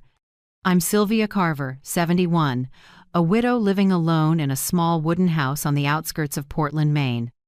I taught English for more than 30 years and always believed family was the safest harbor in life. After my husband Richard passed, I poured all my love into our 2 children, Derek and Alana, and tried to treat my daughter-in-law and son-in-law like my own. I'm simple. I love my backyard garden, I bake apple pies, and I reread old novels at night. People see me as a gentle, fragile mother, living quietly in old age. What they don't know is that behind that softness is a seasoned woman, clear-headed and steady enough to make those who betrayed her pay. I stood in the dark a few more minutes, listening to the slick words coming from the very people I had birthed, raised, and protected all my life. Derek, my eldest, sounded like a stranger. If Mom hesitates tomorrow, I'll have Dr. Nolan certify that she's no longer competent. Brittany let out a dry little laugh. Good. The sooner the better. I already booked tickets to Lisbon. We just need the signatures. I looked at my trembling hands. They once shook from holding Derek when he burned with fever, from mending the sweater Alana wore to her first Christmas program. Now they shook from fearing those same children. I slipped away from the kitchen doorway, walking lightly so the floor wouldn't creak. Even the old wooden walls seemed to be holding their breath. In my small bedroom, I turned on the lamp and took out my worn notebook. It used to hold recipes and retirement plans. That night it became a ledger of sins. I wrote down every word I'd heard, afraid that by morning I might not believe they'd actually said it. Send Mom to Lisbon. Split the estate evenly. Medical power of attorney is done. I wrote as if each stroke of ink were a lifeline pulling me back from the edge. When the clock struck 12, I took a small USB from the desk drawer, plugged it into my smartwatch, and downloaded the recording. Every laugh, every word, every greedy breath, they were all captured. Derek thought I'd forgotten the safe code, but I created it. Quietly, I opened the safe in my room and checked. My wedding ring box, the house deed, and a handwritten letter from my late husband, Richard Carver, who left me 8 years ago. He once wrote, "If one day this house no longer feels like home, stay calm. The truth is always the ally of the decent." I smiled faintly. "Richard, I think it's time I used that." Near midnight, I heard a soft noise downstairs.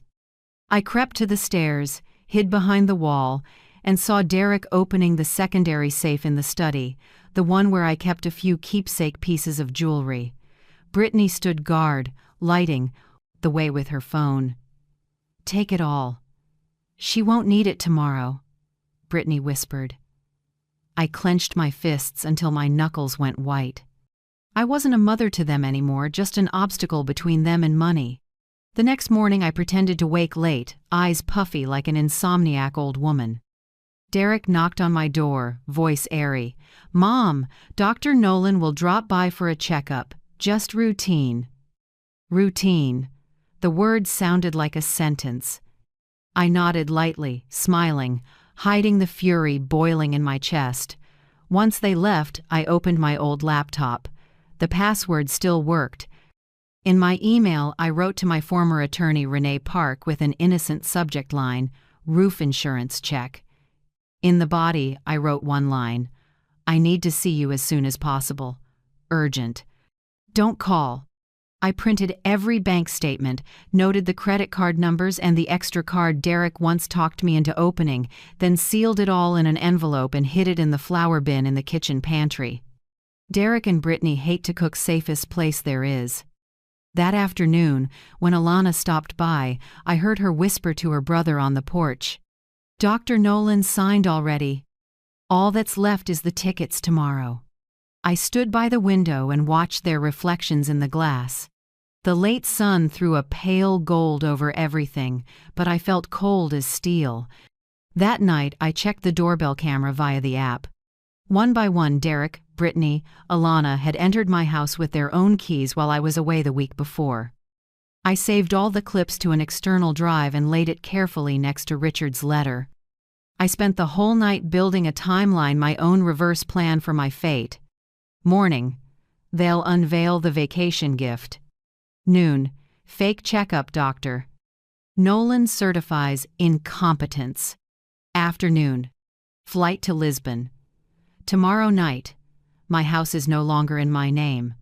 I taped that note behind our wedding photo where no one would look. At 2 a.m., I went to the living room. The birthday candles still smelled like burnt wax. Balloon scraps littered the floor. I looked around every corner, held a memory. Derek's first steps, Alana at the piano, Richard hanging our family photo, and now it was all about to be sold off like old junk. I opened the safe one last time. The wedding ring box was gone. Derek must have taken it. I wiped my prints from the surface with a damp cloth, then locked it. Inside were only Richard's letter and a few stock certificates. I took the letter, kissed the shaky handwriting, and hid it beneath a loose floorboard in my bedroom, a slit where I used to stash loose change years ago. Outside, wind hissed through the old oaks. I stood at the window, staring at the night sky. No tears left. Only a cold steadiness rising in me, the calm of someone who knows peace sometimes requires a fight. I went back to bed and pulled the blanket to my chest. My watch still blinked, the recording saved. I smiled, the smile of someone who knows the game has turned. Tomorrow they'll think they're sending their mother on a vacation, but really, it'll be the first day of their self-destruction, step by step. Every piece of evidence, every word from their own mouths will walk them to the defendant's table. I closed my eyes, breathed deep, letting the wind sink with my heartbeat. My 71st birthday didn't end with a wish, it ended with a vow. I, Sylvia Carver, will not let anyone bury me while I'm still breathing. The next morning I woke to soft sunlight through the floral curtains I'd sewn 10 years ago. Coffee drifted up from the kitchen, mingling with light laughter. From the outside, it could have passed for a warm family morning, dutiful children fussing over their aging mother. But I knew those laughs weren't for me. I walked downstairs slowly, keeping my face serene. Derek wore a crisp shirt, Brittany arranged flowers, and Alana sat on the sofa holding a glossy gold envelope. "Good morning, Mom," Alana chirped, her smile stretched too wide. "We have a special gift for you. We want you to have a real vacation." I glanced at the envelope. Residencia Santa Luzia. Lisbon was printed in bold across the front. I knew exactly what it was. "In Portugal?" I asked lightly. "Yes, Mom," Derek said, feigning excitement. "The climate is great for seniors. There's medical care and activities. All you have to do is sign." I looked at the brochure showing a white building with sunlit corridors. The tagline read, "Where old age finds peace." I almost laughed. Even the place they planned to lock me up knew how to lie sweetly. "You think I need to go?" I asked, keeping my voice gentle. Derek stepped closer, resting a caring hand on my shoulder. "Mom, you left the gas on last night. If Brittany hadn't noticed, the whole house could have gone up." I looked him straight in the eye. "Did I forget, or did someone turn it on first?" He blinked and looked away. Brittany slid in, voice as sweet as artificial sugar. "Don't misunderstand. We just care about you. You're not young anymore. They'll take care of you 24/7 over there, better than staying in this old house. This old house," those 4 words cut like a blade. "This house is the result of a lifetime of work. Every teacher's paycheck I ever saved. It's memory, love, the legacy of me and Richard." In their mouths, it was just an old house. I set the brochure down and looked at all 3. "You've gone to a lot of trouble, but I'm still clear-minded enough to decide where I go." No one answered. Brittany's eyes flicked to Derek, like signaling the next move. Right then, Alana pulled a clipped stack of papers from her bag. "Mom," she said, "Dr. Nolan already signed. This is temporary guardianship, just to keep everything legal. Derek and I will handle things for you." Temporary guardianship, 4 words, and I could see the net already strung. I took the paper and scanned it. Under Dr. Nolan Pierce, the blue ink was fresh, dated yesterday right after my birthday party. I picked up the pen from the flower vase, pretending to hold it to the light to read better. Meanwhile, I memorized every detail: the font, the slant of the signature, the oval seal in the right corner. It would all be evidence. Handing it back, I kept a faint smile. Very thorough of Dr. Nolan. Amazing how quickly he remembered me. Alana exhaled, thinking I'd softened. But in my head, the gears of a plan had already started to turn. Brittany clapped softly. "Great, I'll help you pack. You don't need to worry about a thing." I followed her upstairs, keeping my mild expression. My room, once scented with lavender and old books, felt oddly bare as Brittany rifled through drawers. "Take this," she said, pointing at pajamas. "And these, leave them. They provide everything there." I watched her hands, fingers heavy with rings, lift the valuable items one by one, the vintage watch, the gold bracelet, the jewelry box. I pretended not to notice, and asked, "What about those papers?" "What papers?" Her tone turned wary. I pointed to a desk drawer where I'd deliberately left a folder labeled Asset Authorization. Brittany opened it at once, eyes lighting up. Inside were old utility bills and bank flyers. She laughed and shook her head. "Why keep all this junk, Mom? I'm old. I keep it to remember," I said softly. Inside, I smiled. First trap sprung. Near noon, the doorbell rang. Derek called from the kitchen. "Dr. Nolan's here, Mom." I drew a long breath and went downstairs. Nolan Pierce, the doctor I'd trusted for more than a decade, stood in the living room with a black briefcase. He smiled politely. "Good to see you, Mrs. Carver. You look a bit tired today. Just a few quick questions." He took out a printed questionnaire. His voice was flat, mechanical. "What day of the week is it? Can you read your home address? Do you know who the current president is?" I answered clearly, steady and precise. He nodded vaguely, slashing his pen across the page, barely looking at me. When he went to sign the last page, I tilted my head and asked mildly, "Dr. Pierce, did you review my MRI from last year? The one you signed stating my memory is completely normal." His hand paused. Just a second, but enough for me to see a flicker of panic. I'll look into that," he stammered. "No rush," I smiled. "I just want to be sure you remember your longtime patients." Behind him, Brittany shot Derek a quick look. Both stayed silent. The exam ended fast in a stiff silence. Nolan signed, snapped his case shut, and left without meeting my eyes. As the door clicked, Derek turned to me, rushed. "The flight leaves at 4 p.m. You should have an early lunch and rest." "So soon?" I asked lightly. "Tickets already booked?" "I just want everything to go smoothly," he said, evading my gaze. Brittany rolled a small suitcase upstairs, packing a few outfits, a notebook, and random items, enough for the first few weeks. I noticed every valuable thing from jewelry to documents had been removed. She zipped it closed and smiled wide, like a cut. "All set, Mom. They'll take great care of you. You just rest." I nodded. "I will rest, but not for long." When they left, the room went quiet.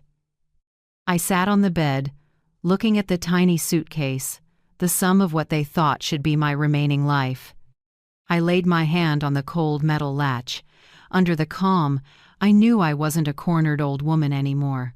On the table, my smartwatch blinked the night's recording, already backed up to the cloud. I opened my laptop to check for Renee's reply. Nothing yet, but the signal was out. I stood, straightened the curtains, and looked at the backyard where I'd once taught the kids to plant sunflowers. The flowers still turned their faces to the light, as if they believed the sun always returns. I smiled faintly. Maybe I'm like them. In a few hours they'd think I was following the plan, but once that plane took off, I wouldn't be a forced passenger. I'd be ready for another journey, taking back justice with my own hands. The taxi had been waiting since 7 a.m. I heard the engine and smelled exhaust drifting through the window. Derek hauled the suitcase out first. Brittany did one last sweep of the house like a new owner. She paused at my wedding photo with Richard, tilted her head, and murmured to Derek, "We should sell this place soon, before prices dip." I gripped the stair rail so my hands wouldn't shake. Every slate step under my feet was Richard's handiwork. He laid each stone our first winter here. At the last step, I knew I was leaving not just a house, but 40 years of my life. "Let's go, Mom," Derek said softly, taking my elbow with polished tenderness. I smiled and nodded. No one knew that inside my sweater I'd sewn a small strip of fake hair hiding a slim USB with all their betrayals. As the car door shut, Brittany told the driver, "International Terminal, Gate 2. I looked out the window. The oaks in front swayed in the morning wind, leaves falling like a farewell. I fixed the image in my mind, not knowing if I'd ever see it again. The drive to the airport was 40 minutes, but it felt like a lifetime. Derek stayed quiet, checking his phone. Brittany kept instructing me, "Remember, Mom, someone from Santa Lucia will meet you. Your room is ready." I turned to her with a mild smile. "I know. You're very thorough." She missed the irony and nodded. "We just want the best care for you." At the airport, I was processed like a special assistance passenger. Derek held a thick folder labeled medical travel file and handed it to the passport agent, adding quietly, but clearly, "She's traveling for a health program. Everything's prepaid. Please help us get her on board safely." It sounded like I was fragile cargo. When they finished, Brittany leaned in and placed a hand on my shoulder. "I'll call you as soon as you land, okay?" I looked her in the eye and said softly, "I'll be sure to call you right when I need to." She smiled, not catching my meaning, and walked away. On the plane, I had a window seat. The sky outside was a heavy blue-gray curtain. I took a tissue from my bag and held it to my mouth like a habit, really to cover my hands as I loosened the fake hair strip and slid out the razor-thin USB. In the dim light, I labeled the audio files with a tiny pen. 1. 71st birthday night. 2. Guardianship plan. 3. Dr. Nolan. Each title was a blade I'd hidden up my sleeve. I put my phone in airplane mode, opened email, and drafted an unsent message titled, "If I Disappear." I attached the first recording and saved it as a draft. If someone grabbed my phone, they'd see nothing unusual, but the data would be safe in the cloud. As the plane climbed above the clouds, I looked down at Portland one last time. Small streets, mist-topped roofs, the Kennebec River catching the light shrinking like an old photo pulled away from my fingers. I laid a hand over my chest, my heart beat slow and steady. No more shaking. I wasn't afraid. I was waiting for the right moment to strike. 8 hours later, we landed in Lisbon in a soft golden afternoon. The air smelled of salt and ripe oranges, a scent I once loved in my younger years that now tightened my chest. At arrivals, a middle-aged man in white uniform held a sign with my name, Sylvia Carver, Residencia Santa Lucia. I walked up with a polite smile. "Mrs. Carver? I'm Luis, the center's coordinator. Happy to welcome you," he said, courteous and empty. "I'm sure you are," I said dryly. A small silver car carried me from the airport, past cobblestone streets and balconies draped with purple flowers. If not for the circumstances, I might have loved this city. But to me, Lisbon wasn't a new land, it was a gilded cage. Residencia Santa Lucia sits on a low hill overlooking the Tagus River. The building is bright white, glass walls reflecting the late afternoon sun, the orange grove fragrant. Everything is designed to look like a luxury resort, but all I could see were invisible bars. The manager, a tall woman with curled hair and a professional smile, welcomed me in the main lobby. "Welcome to Santa Lucia, where life begins again in peace," she said in fluent English. I answered softly, "Peace, huh? We'll see." She handed me my medical file and flipped through the pages as she read aloud.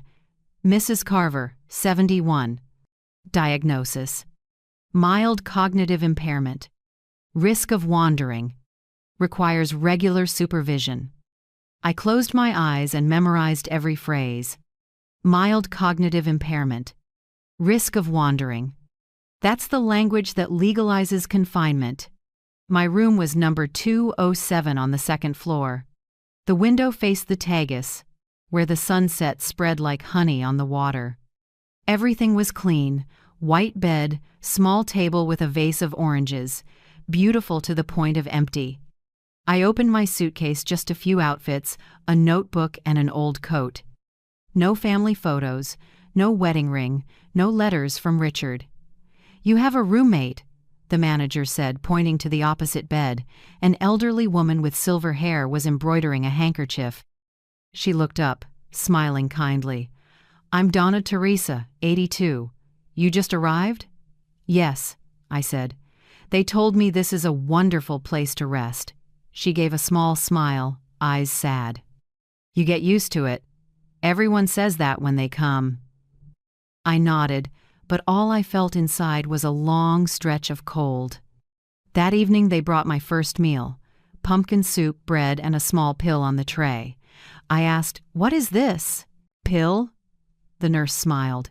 "Just a multivitamin. Helps you sleep." I didn't take it. I slipped the pill into my pocket and wrote in my notebook, "Evening pill, unknown contents."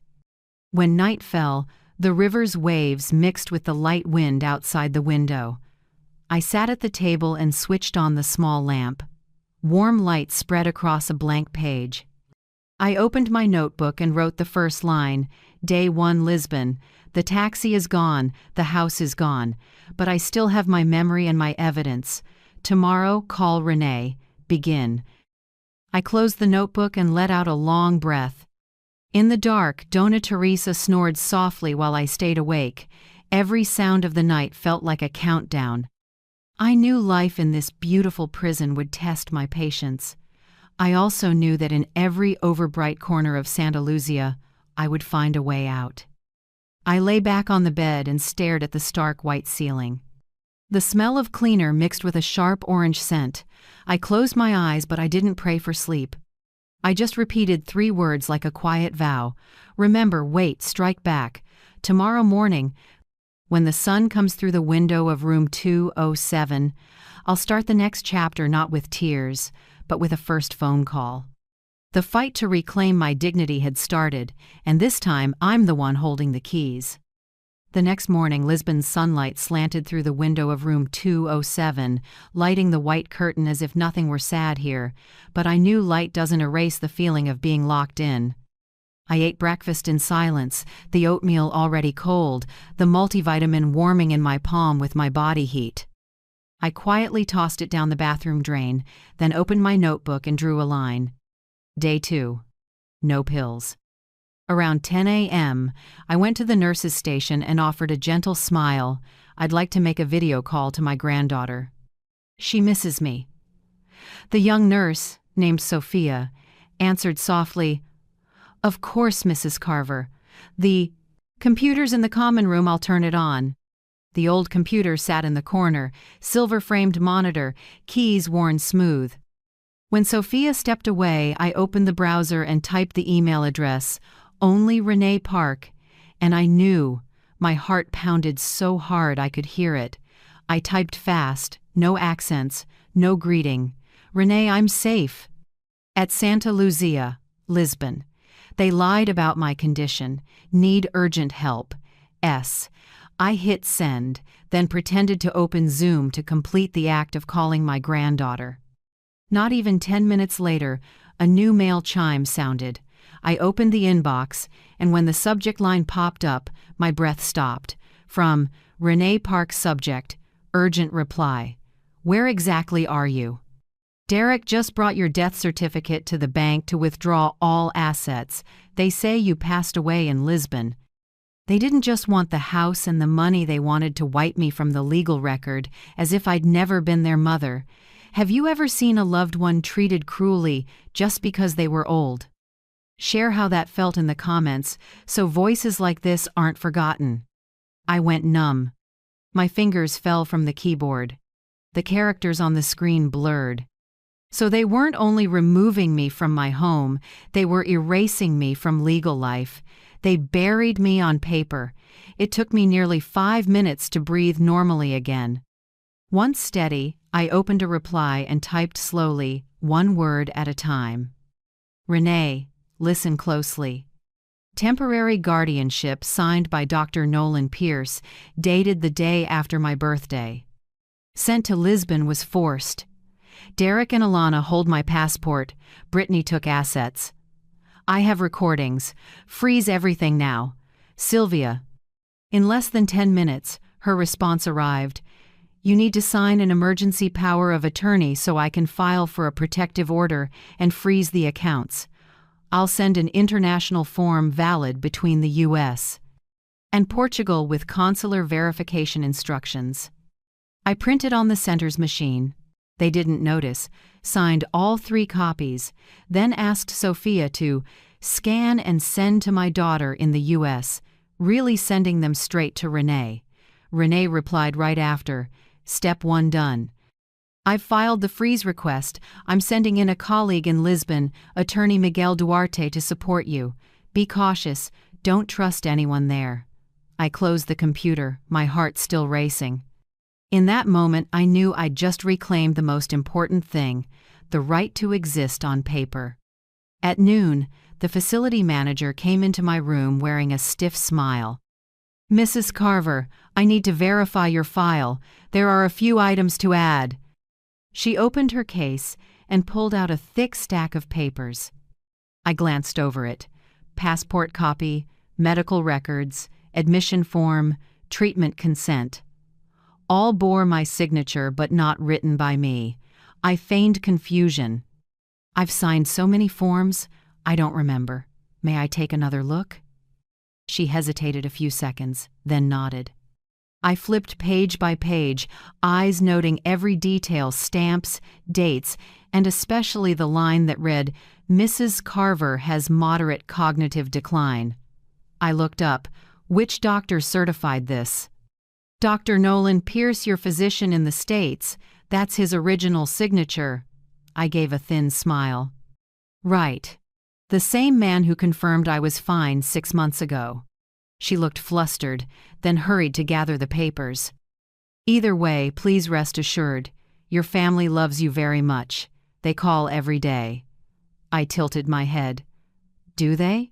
Then why haven't I heard them? They said you need quiet. I smiled, the kind of smile you give when you know you're being lied to but pretend to believe it. When she left, I took out my phone, quietly switched on the recorder, and captured the entire meeting. Every sentence, every rustle of paper, any of it could be evidence. Near dusk, while I was walking in the garden, an older caregiver who seemed honest leaned close and whispered in halting English, Your family told us, be careful because you are very confused. They said you already sold your house, so we shouldn't let you contact the U.S. I stood still, looking up at rows of ripe oranges releasing their scent. So this was the perfect plan. Lock me abroad, fake the medical file, then erase me from U.S. records. I gave a sad smile and told him, Thank you, but I remember everything, every number, every word they said. He looked surprised, nodded, and quietly walked away. Back in my room, I photographed the entire Santa Lucia file, especially the page with the official seal, and sent it to Renee. I compared it with the copy Derek had sent the bank from the photo I'd taken at home before leaving. The two seals were completely different, one real, one fake. I knew once Renee had them, she'd have enough to file suit. That night I sat by the window, the Tagus breeze cool on my face, orange scent mixing with the bland smell of disinfectant. I opened my phone and started combing through social media, a habit I thought I'd dropped. Brittany Carver came up first. Her profile was full of photos, a new handbag, a fancy dinner, the caption, Finally free. I curled a smile. Free, huh? She won't feel that way for long. Scrolling down, I found Alana's post. A photo of white lilies with the words, Today, my mother left this world peacefully. Rest in peace, Mom. Dozens of people offered condolences in the comments. Someone wrote, She was a wonderful mother. Reading those words chilled me.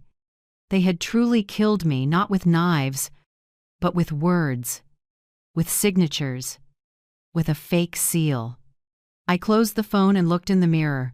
I didn't see a weak woman, I saw a face fully awake.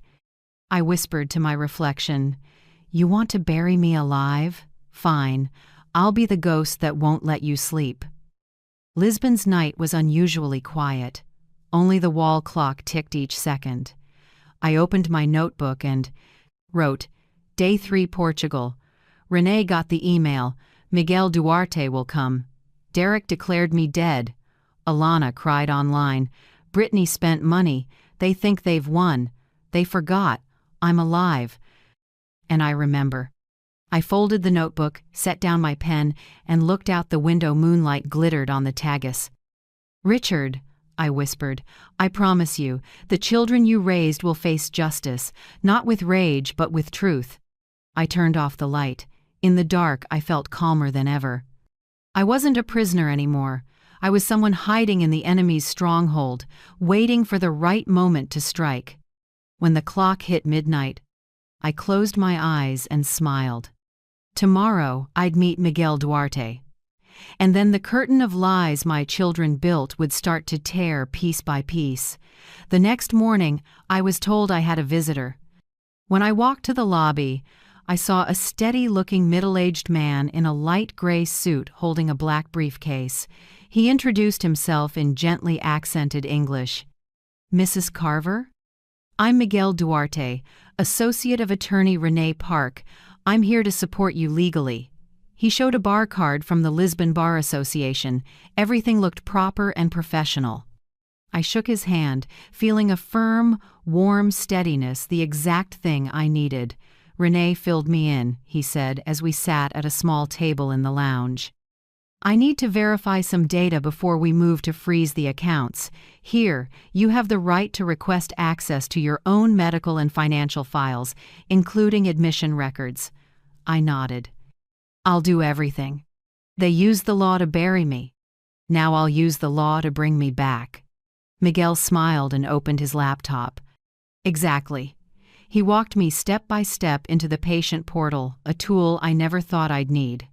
From there, we downloaded all admission charges, billing, and the medical proxy form Derek sent to Santa Lucia. Everything looked tidy, except for one detail that chilled me: my electronic signature. I zoomed in. Sylvia R. Carver appeared clear. The slant familiar, but it wasn't mine.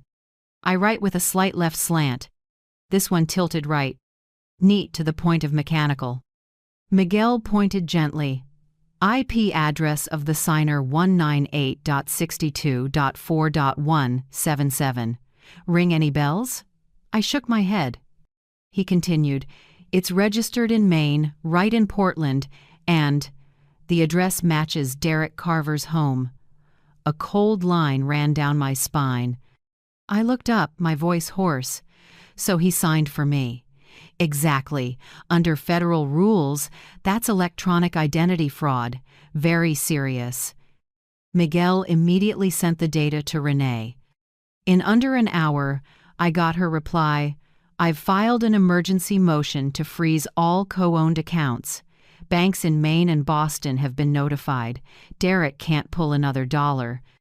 I've also requested a freeze on his secondary cards, including the medical credit card opened under your name." I read that line again and again, like breathing after days of suffocation. But that was only the beginning. Miguel slid his chair closer and opened another file. "Do you know this company? On screen, Blue Ledge Ventures LLC, registered in Delaware. Owner, Derek Carver. Chief accountant, Connor Reeves, Alana's husband." I curled a smile. "A shell company." Miguel nodded. "Exactly. Started 8 months ago. I just found 3 transfers from your accounts totaling more than $480,000 flowing into this company within 2 weeks before you died on paper." I went quiet. The hurt was gone. Only a spreading cold remained. "They really did their math," I said slowly. Miguel clicked through screenshots from social media. Derek at a handover ceremony for a new boat, arm around Brittany. The caption, "Grateful for a fresh start." Another, Brittany trying on a diamond ring in a Boston store, smiling bright enough to blind. And Alana, my daughter, posting, her gleaming marble kitchen, finally finished a little dream. I looked at the images, not angry anymore, just empty. Motherhood's supposed to be unbreakable, reduced to assets, shares, and balances. I folded my hands and said quietly, "Save everything. All of it. Every photo, every word." Miguel nodded and stored it all on an encrypted drive. He asked, "Anything else we should add?" I answered, "I have recordings, photos, and doorbell camera data from my house. We need to stitch them together. Prove they didn't just take money, they orchestrated the whole thing." That afternoon we worked for more than 3 hours. Miguel linked each chain of evidence: the birthday night recording, the forged signatures, Derek's home IP, and the medical expense payments. He called it a sealed chain of proof. When this chain is tight enough, he said, no lawyer will be able to save them. I nodded, feeling a bit lighter. For the first time since leaving Portland, I didn't feel alone. 2 days later, Miguel returned with news. I met with Santa Lucia's board. Once they heard about the false admission paperwork, they got worried. They're now willing to cooperate, handing over all records, audio, and camera footage. They don't want to be dragged into international collusion. I gave a small laugh. Finally, someone knows how to be afraid. He placed copies of what they'd sent: admission receipts, health status forms. In the medical history line, italicized, patient previously diagnosed with moderate cognitive decline per Dr. Nolan Pierce. Miguel looked at me. Renee is preparing a court order compelling Nolan to release your real medical records. I expect results soon. That afternoon, I sat by the window, the Tagus breeze cool. A strange feeling spread through me, not hatred, but resolve.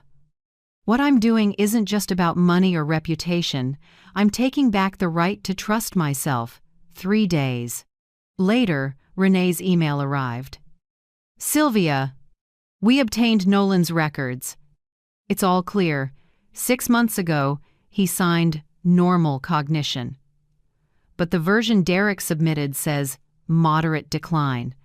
Signature date exactly matches the day Brittany booked the Lisbon tickets. In other words, they coordinated it, and Nolan knew. I read slowly, my temple pulsing. Everything fell into place. Brittany booked flights. Nolan signed a fake diagnosis. Derek moved money into a shell company. Alana announced a peaceful passing. A perfect chain if I were actually dead. Miguel looked at me, voice firm. You're not a victim now. You're the plaintiff. We have enough evidence. We just need time to finish the filings before we go public. I stared out at the Lisbon sunset on the river. The light stretched like a ribbon of melted gold. In that moment, I thought of Richard, the man who taught me that every wrong leaves a trace if you're patient enough to follow it. Now I had all the traces. I closed the notebook and added one last line for the day. Day 8, Santa Lucia forged signature found. IP, Derek's house. Accounts frozen. LLC, Blue Ledge Ventures exposed. Nolan Pierce, complicit. The game has turned. When I finished, I put down the pen and lifted my head to the sunset. The breeze carried a hint of orange blossom, and I felt an odd calm. I don't need violence for revenge. I just need the truth to do its job, and it's doing it very well. That night before bed, I opened an old Christmas photo of our whole family. I looked at each of my children's faces and said quietly, "You chose money over your mother, but I choose justice over tears." Then I turned off the light and let darkness cover the room. In the silence, I could hear my heartbeat, no longer afraid, steady and firm, like someone becoming herself again. On my 9th morning at Santa Lucia, a knock sounded just as I was finishing my journal line. When I opened the door, Miguel stood there with the facility manager, her face stiff, her polite smile forced. "Mrs. Carver," she said in a gravelly voice, "we've reviewed your admission file. There are some serious errors." Arms folded, Miguel answered calmly. "Legal errors, to be precise. I've notified the consulate and Portugal's Ministry of Health. If the center doesn't want a criminal investigation, the best option is to let Mrs. Carver leave immediately." I watched the manager's face drain pale. After a few seconds of silence, she nodded. "Of course, we'll issue discharge papers at once. Reason: admission based on inaccurate information." 3 hours later, I received the official document, the red seal still wet. I set it on the table and looked at it for a long time, as if it were my first ticket to freedom after months of confinement. While I packed, my roommate, Dona Teresa, stood in the doorway, eyes wet. She held my hand, her voice trembling. Do what we didn't dare. Seek justice for those buried alive here. I hugged her tightly. I promise.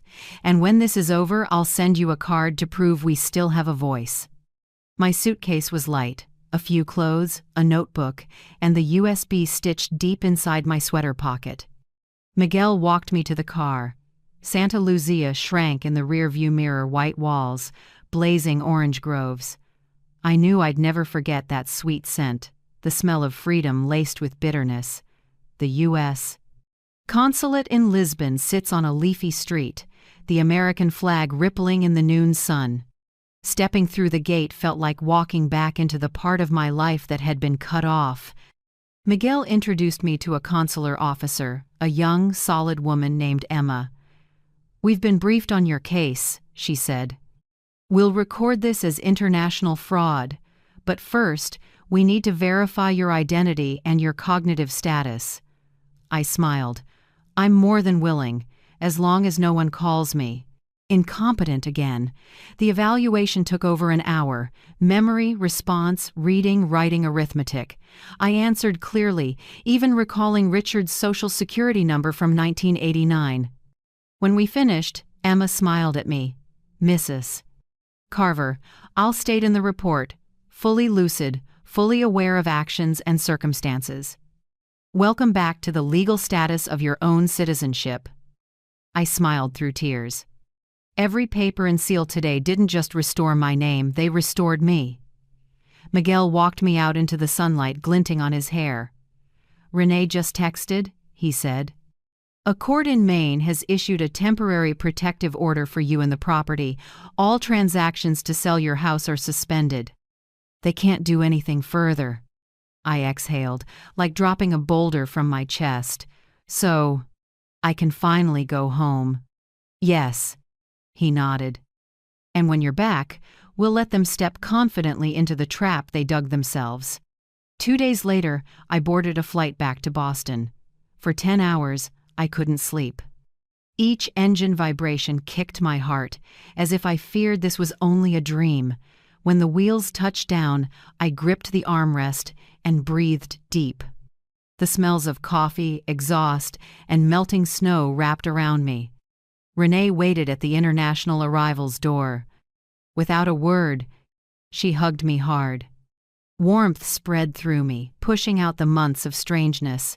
"We did it," she whispered, "and don't worry, I haven't told them you're alive." The quieter we are, the harder your punch. We left the airport in her black SUV. Boston lay under mist, buildings reflecting a pale green glow. I watched familiar signs and streets, the ones that had carried me to school and brought me home at dusk. "What's next?" I asked. Renee opened a thick file and smiled. "The bait plan. I've sent formal invitations to Derek, Brittany, Alana, and Connor Reeves, your son-in-law. Reason, a final. Supplemental inheritance closing at the notary office. They believe they're getting the rest of your estate." I nodded, lips pressed. "And I'll be the surprise gift at that meeting." Renee nodded, eyes sharp. "I've prepped hidden cameras, recorders, and a faux packet titled Irregularities in the Estate. We just need to tug at their greed. Once they speak for themselves, there's no walking it back." That night at a small hotel by the Charles, I looked in the mirror. My face was older, my hair grayer, but my eyes were different. No fear, only clarity and steadiness. I took scissors and cut my hair to my neck. Silver strands fell to the floor, light as old burdens. The next morning, I stopped at a glasses shop near the hotel and switched to round frames. I looked a few years younger. The clerk said, "You look much more energetic." I smiled. "Thanks. I'm about to see my family, after a fake funeral." Renee arrived with a new packet and a heavy silver gray coat. "Wear this," she said. "When you step into the room, the light will catch, and they'll freeze." I nodded, took it, and asked, "Do you think I'll shake?" "You might," she said honestly. "So here's a trick. Breathing practice. Facing them, inhale through your nose for 4 counts. Hold for 2. Exhale through your mouth for 6. Keep your heart rate under 80. Don't let them see you angry. You don't have to shout to win. That evening, I paced the room, walking slow and steady like someone relearning how to step into life. I pictured the notary door opening, 4 faces lifting eyes going dead when the dead woman walked in. Before bed, I wrote a letter, my hand shaky but firm. Dear Richard, I'm about to do what would make you proud. Not revenge, but restoring the truth. If someday I don't get to say this, I've forgiven them, but I haven't forgotten. Forgetting lets lies live on. When this is done, I'll burn this letter. I folded it and set it beside the small notebook that had traveled with me the whole way. Outside, snow began to fall, whitening the street. I watched from the window, my breath fogging the glass. Tomorrow I won't be the woman forgotten in Lisbon. Tomorrow I'll return to my real name, Sylvia Carver, and the story they thought was over is just beginning. The notary office was on the 8th floor of a glass building in downtown Boston. Winter light slanted through the windows and bounced off the polished floor. Every detail was set: long table with a gray cloth, a hidden camera in a planter, 2 tiny recorders under the tabletop. The air was cold, still, and seemed to be holding its breath for the storm. Renee ran one last check, then looked at me. You sure? I drew a long breath, keeping the rhythm she'd taught me. I'm sure. Time to show them the person they thought they buried doesn't die so easily. Then let me start, she said, straightening her collar and stepping out. Leaving me to wait in the next room, thin door cracked just enough to see everything. Exactly 10 a.m. They arrived. Derek led, black suit, tight face, sly eyes dulled by lack of sleep. Brittany followed in a deep red dress, lipstick darker than usual, laughing with Alana and Connor as if this were a celebration. I told you, just the last formality, Derek said loudly, full of confidence. Renee said it's just a few signatures. Thank God, Brittany replied. I'm sick of lawyers reading every page. Alana, my daughter, nodded, but her eyes showed nerves. Connor, my son-in-law, held a folder, more awkward than all of them. Renee stood, wearing her professional smile. Welcome. I'm glad you're all here. Today, as in the invite, we'll do a final review of the supplemental estate of Sylvia Carver. They sat. Chair legs scraped the floor with an ugly squeal. Renee opened her folder, voice light but firm. Before we sign, we need to clear up a few inconsistencies in the legal file. First, the death certificate. She set a copy on the table, turning it toward them. This is the version submitted by Mr. Derek Carver to Portland Trust Bank, dated April 16th.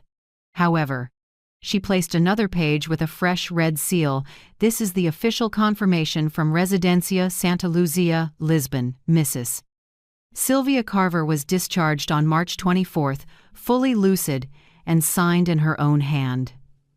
The room froze. Derek went rigid, face as pale as the paper. Brittany leaned toward the confirmation, voice cracking. This must be administrative confusion. In Europe, their paperwork is messy. Renee raised an eyebrow, still calm. Administrative confusion? I thought so too until I checked the digital registry. There's also video of Mrs. Carver signing her discharge. Alana covered her mouth. Connor stared down, avoiding everyone's eyes. Derek leaned forward, forcing steadiness into his voice.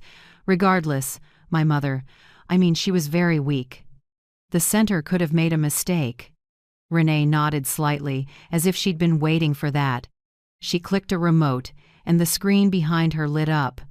On it was a social post.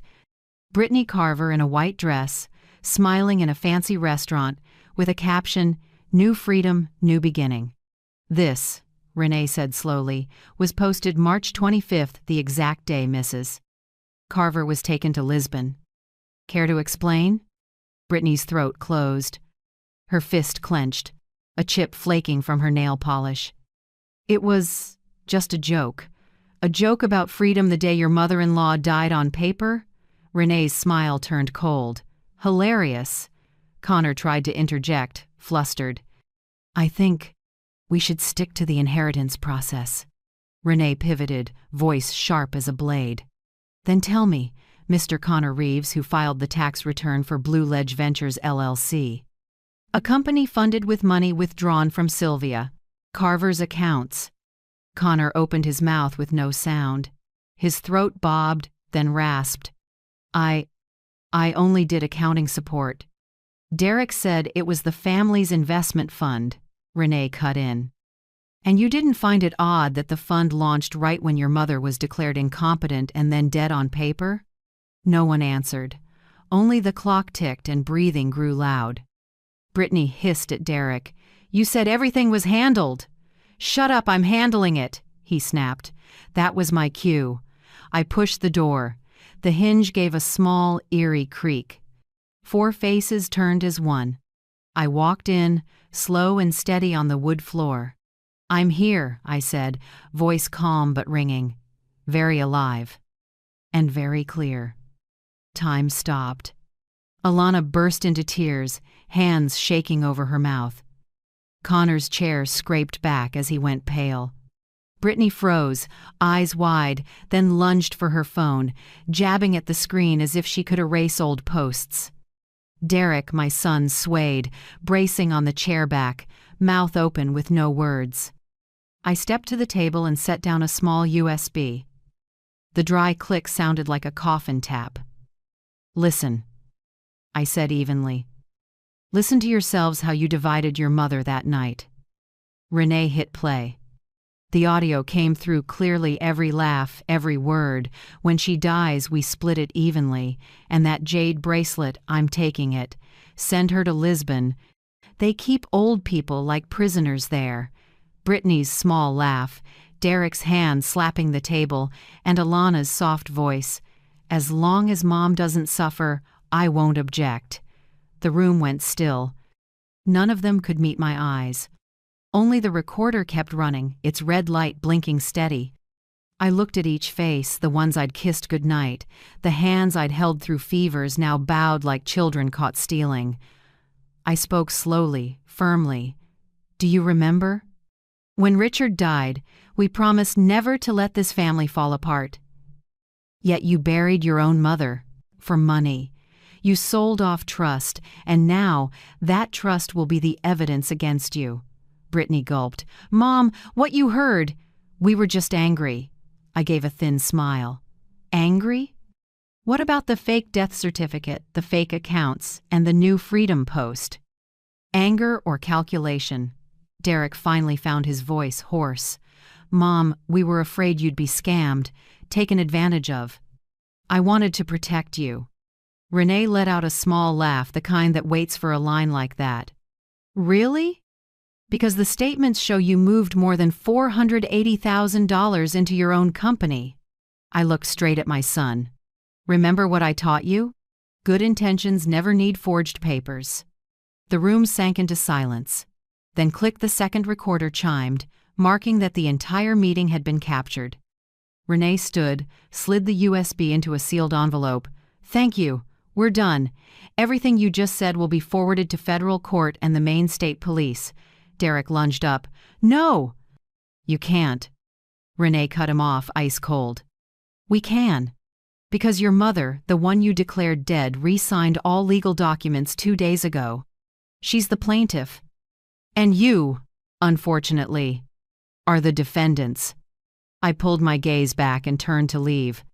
Behind me, Brittany collapsed into a chair, sobbing into the ticking of the clock.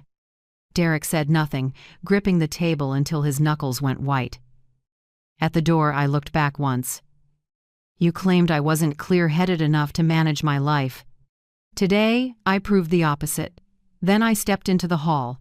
The door closed behind me, sealing in the smell of failure and guilt. Outside, winter light flooded everything.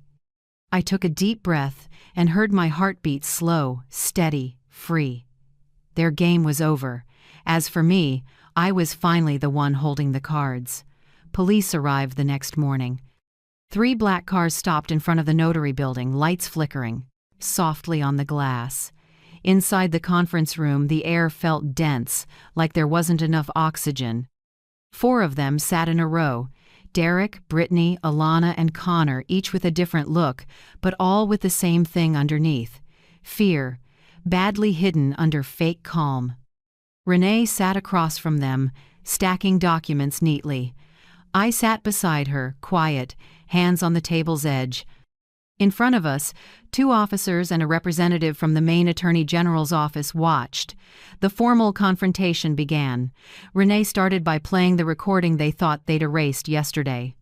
Brittany's voice came first, thin, sharp. "Sell the house, fast.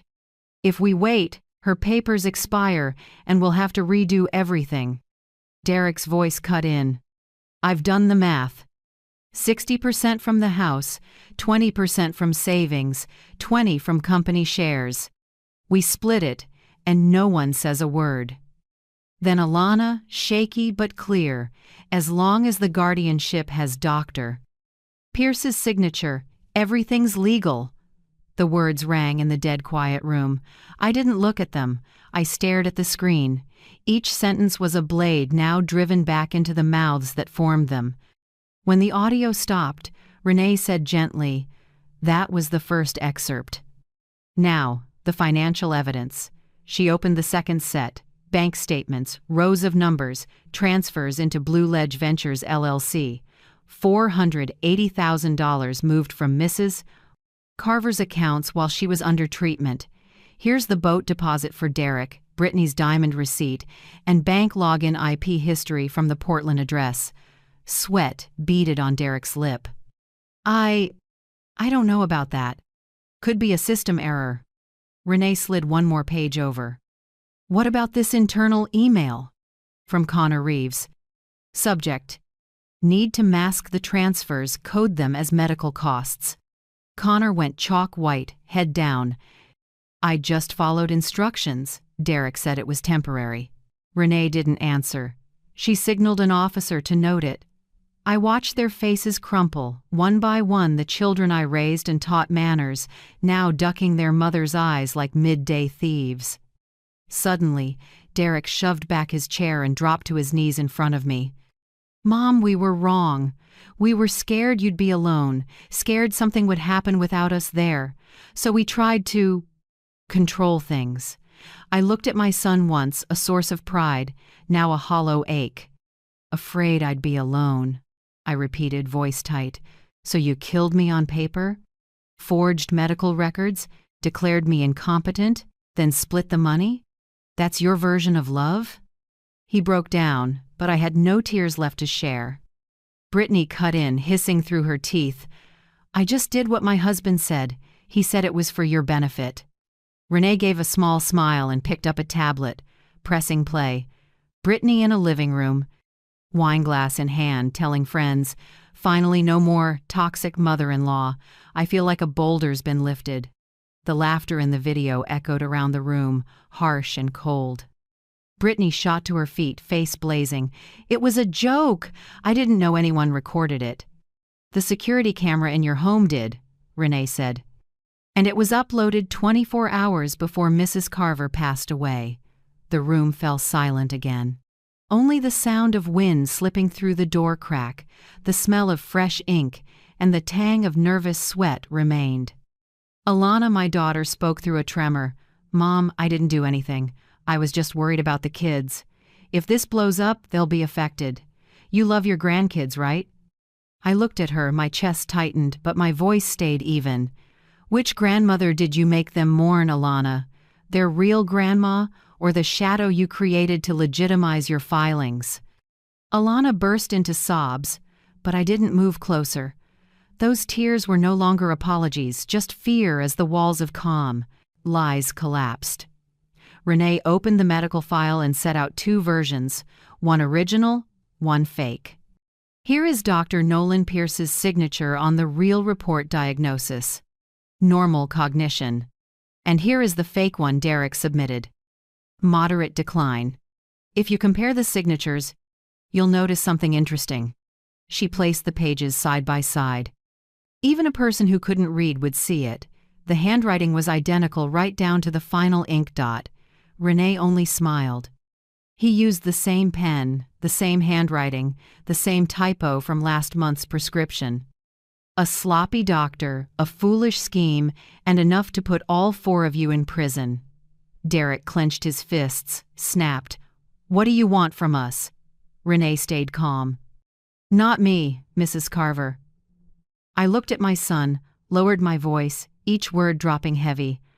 I want one thing, truth and justice. Right then, Renee's phone buzzed. She glanced at the screen, then nodded to the officer. The freeze orders are now in effect. Every account, asset, and company tied to you is locked.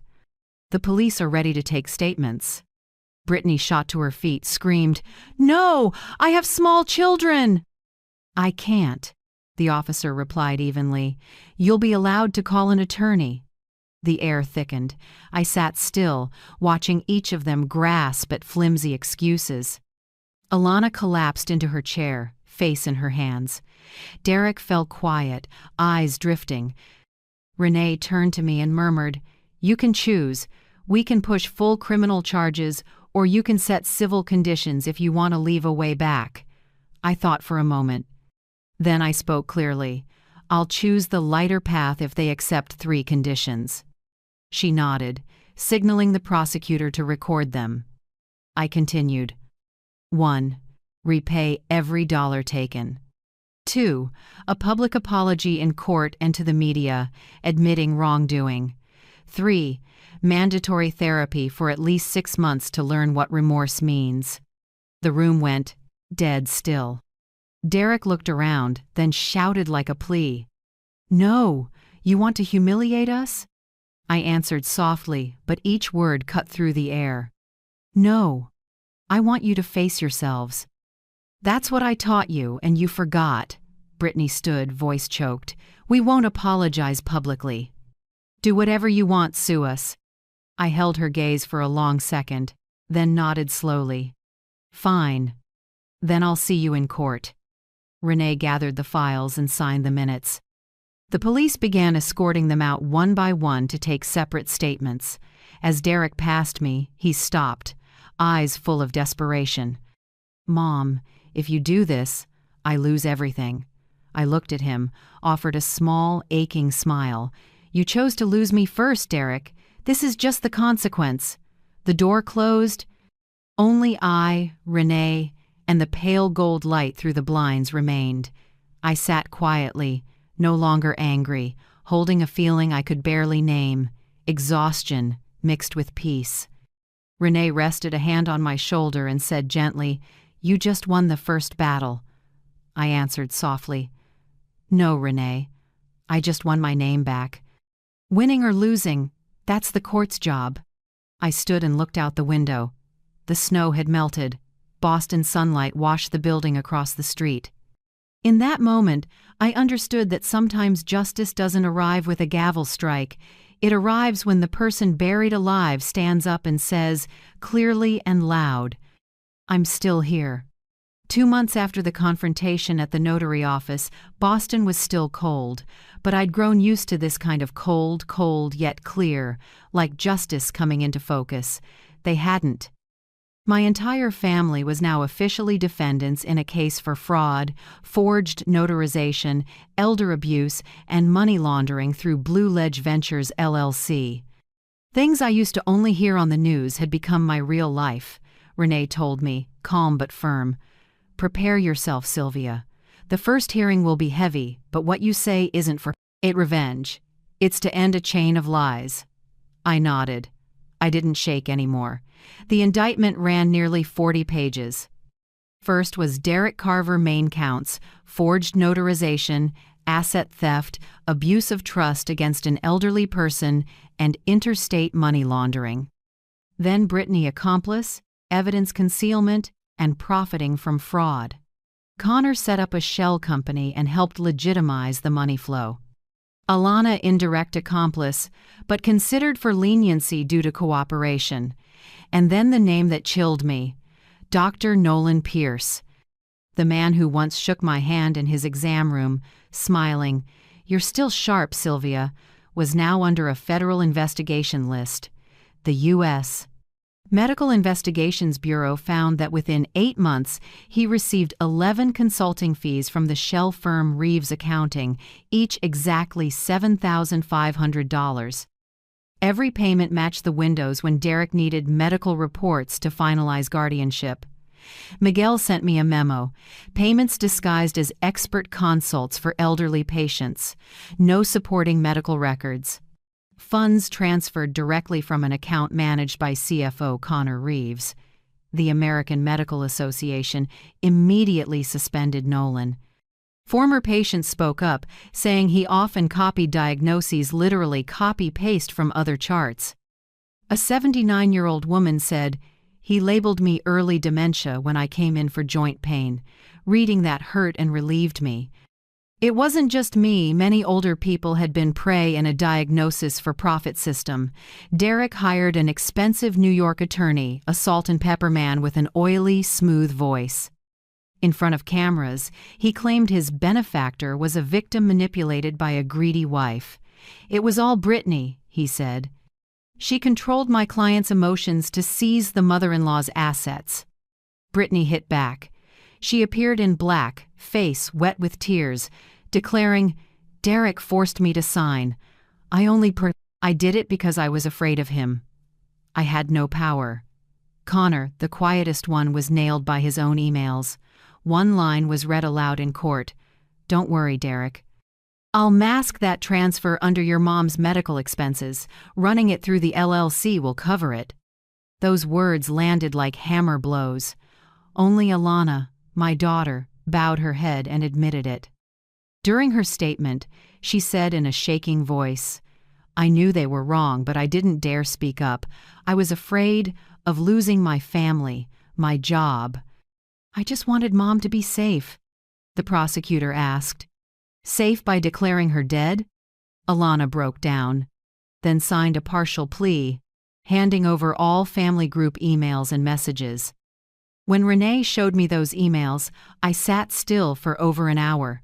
Some lines made it hard to breathe. "Let her think it's a vacation. When it's done, she won't have any rights left. Sell the house fast before she changes her mind." Each word was a nail driven into me. Still, I signed to submit them to the court. Renee and Miguel worked non-stop. They compiled everything I had: journals, recordings, photos, and Richard's letter where he wrote, "All of this was built by Sylvia. I only added a little." The house and savings are the result of 40 years of her work. That letter in my husband's hand became a key legal anchor. Proof the assets were my separate property, not communal property my children could claim. The court granted temporary restitution and restraining orders. None of the defendants could contact me or come within a mile of me or my home. I walked back into my house, the old door creaked its familiar note, and for the first time in months, I felt true peace. A week later, Renee sent me the iCloud extraction from Derek's phone. There was an 18-minute video from our home camera the night I was taken on vacation. They stood in the living room, pulling drawers to inventory. Brittany said plainly, "I'm taking this bracelet. Sell the watch." Derek replied, "Write it all down so there's no questions. She won't remember anyway." They all laughed. Renee looked at me, voice low. "This is evidence of intent to misappropriate assets. There's nothing left to argue." I nodded gently, said nothing. What I felt wasn't anger, just a heavy sadness at how ambition can make people foolish. As for Nolan Pierce, the man in the white coat behind the paper trying to bury me, there was no exit left. The FBI found, beyond the 11 payments of $7,500, 2 larger ones routed through Blue Ledge Ventures marked consultation, legal coordination, Miguel explained. "That's how they laundered it," Nolan signs fake medical records. Connor pays under consulting. The medical board launched formal discipline. Dozens of patients filed complaints. On the evening news, cameras caught Nolan leaving court, white coat folded over his arm, eyes to the ground. I wanted to close that chapter, but justice doesn't let you soften too soon. Renee filed supplemental charges, falsifying medical records and conspiracy to defraud an elderly person. Nolan became a separate defendant in a second branch of the case. On the first day of trial, I walked in with my short silver hair and the gray coat Renee told me to keep because you look stronger in it. Across the aisle, Derek stared at me with empty eyes. Alana kept her head down. Brittany wouldn't look up. Connor stayed quiet. When the judge asked, "Mrs. Sylvia Carver, are you healthy and lucid enough to testify today?" I smiled and spoke clearly, each word etched in the air. "Your Honor, I'm 71 years old. My memory still serves, my eyes can still read, and my heart still knows pain. I'm lucid enough to love and clear-sighted enough to know when I've been betrayed." The courtroom went still. I told my story, no tears, no theatrics, just facts, day by day, act by act. I spoke about the birthday night, the pen-scratching percentages, the flight to Lisbon, and the moment I heard my own children say, "Split the assets when she dies." No one interrupted. Even the defense had nothing left to argue. When I finished, the judge said only one line. "To those who claimed Mrs. Carver was incompetent, you've just heard and seen the opposite." I turned to Renee. She squeezed my hand and whispered, "The strongest blow isn't revenge, Sylvia. It's standing steady before those who tried to crush you." I nodded. I knew justice had a way to go, but the hardest part I had already walked. The rest would be theirs, the ones who thought money could buy the truth. The morning snow fell lightly, white dusting the courthouse steps like winter's mourning cloth. But inside me it was a morning of light, no more pain, only clarity. More than a year after that fateful birthday, I entered court for the last time, not as the ward, but as the plaintiff who reclaimed her name. The gallery hushed as the judge read the verdict. His voice was low and firm. Defendant Derek Carver fraud, forged notarization, elder abuse, and interstate money laundering, 8 years in prison. Brittany Carver accomplice to fraud, aiding and concealing illegal assets, 6 years in prison. Connor Reeves accomplice to money laundering, establishing a shell company, falsifying tax reports, 5 years in prison, and barred from accounting for 10 years.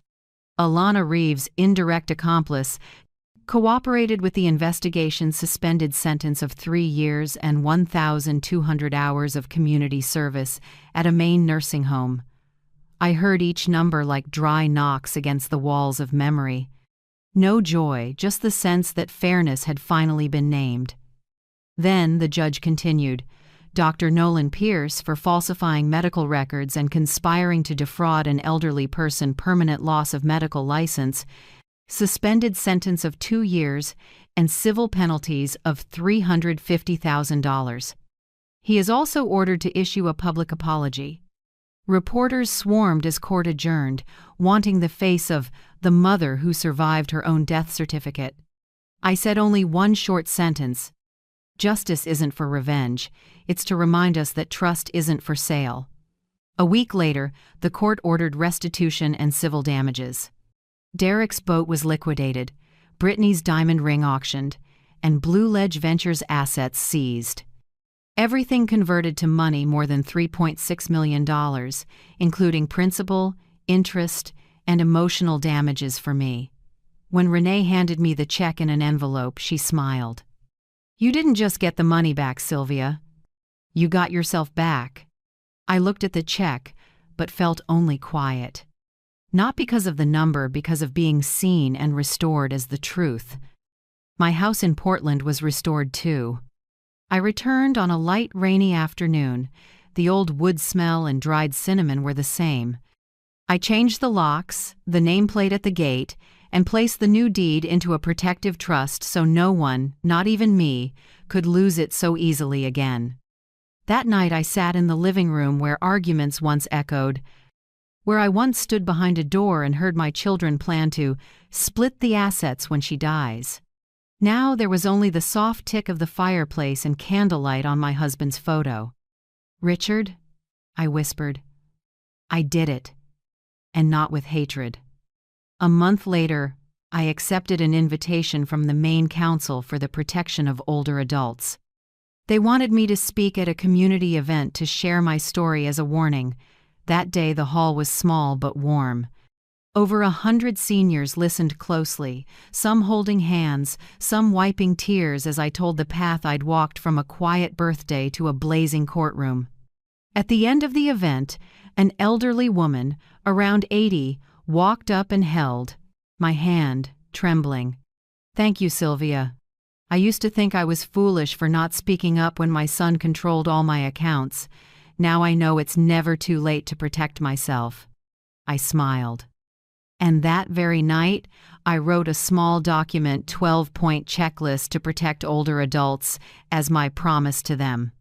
1. Always keep at least one separate account in your own name, no joint owner. 2. Make a will with an independent attorney as witness. 3. Review bank statements regularly. 4. Record or save every important medical consultation. 5. Don't sign anything if you feel pressured or hear, "We have to rush this for your health."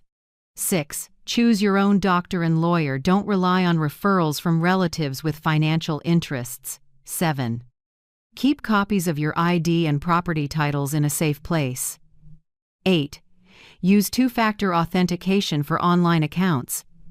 9. Teach younger family members how to spot signs of elder abuse. 10. If you suspect something, contact an attorney or protection organization right away. Don't stay silent. 11. Keep a financial journal and a log of medical visits. 12. And last, never think you're too old to say no. I hand out that checklist for free at community meetings, and every time I see an older man or woman accept it with a smile, I feel my heart heal a little more. At the end of spring, I wrote another letter to my grandkids. I know they bear no blame for the adult's tragedy. I love you, but love has to live with truth. When you grow up, remember that wealth isn't in a safe. It lives in gratitude and honesty. Never let greed cloud your eyes. I sent that letter with an old family photo, the only one still intact. That summer, I spent a day returning to Lisbon, but this time not as someone taken away in silence, rather as a free traveler. I visited Dona Teresa at Santa Luzia. She hugged me, tears running down. "You did it, Sylvia. You made us believe justice is real again." I smiled and handed her a small radio and a bouquet of fresh orange blossoms. "So you can hear the world out there and believe someone is listening." We sat on the balcony looking over the Tagus, sunlight gilding the water. For the first time, Lisbon was truly beautiful to me, not a prison but the end of fear. Back in Maine that night, I opened a drawer and found the letter I'd written the night before, the inheritance signing, the one to Richard I had never burned. I read it again and smiled. The words in it had come true. I took the letter out to the back porch, set it in a ceramic bowl, and lit it. Flames rose, eating each line, casting warm light over my aging hands. I whispered, "It's time to let the past burn out." I watched until only ash was left, then closed the door. Night wind slipped through the window frame carrying the scent of peace. Now I am no longer someone deceived, abandoned, or treated as a burden. I am Sylvia Carver, the woman who stood up from her own funeral and walked out with 2 hands full of trust again. I sat down and wrote the final line in my journal. Justice doesn't make us young again, but it lets us hold our heads high. And sometimes, that alone is a kind of miracle. After the trial and the months rebuilding my life, I knew there was one last thing to do, not to close a chapter, but to open another path for people like me. One autumn morning, with dew still on the grass out back, I called Renee. "Do you remember the first time I asked for your help?" I said, my voice lighter. Renee laughed on the other end. "How could I forget? Do you want to revise some filings?" I answered, "No, Renee. I want to write a new will." That afternoon we sat at the wooden table in my living room. I read each line slowly, my voice firm like an oath. All current assets, including real property, savings, insurance, and damages with interest, will go to the Sylvia Carver Fund, a nonprofit supporting older adults who are abused by relatives, isolated, or stripped of autonomy. Renee looked up, admiration in her eyes. Are you sure? That's enough for you to live comfortably the rest of your life. I smiled gently. I have enough. But so many are still trapped in homes that are anything but. If this money can open a door for them, that's the real asset. In that will, I left each child $1 a token, not to punish, but to acknowledge they are my blood while making clear they no longer hold power in the name of love. I included a short handwritten note for each. My dear children, I don't harbor hatred, but I can't pretend to forget. Real love must carry responsibility and honesty. One day, when you're brave enough to look back, understand that what I leave you isn't money, but a lesson in consequences. Renee nodded softly after reading. You know, Sylvia, those letters may change them more than any sentence. I only smiled.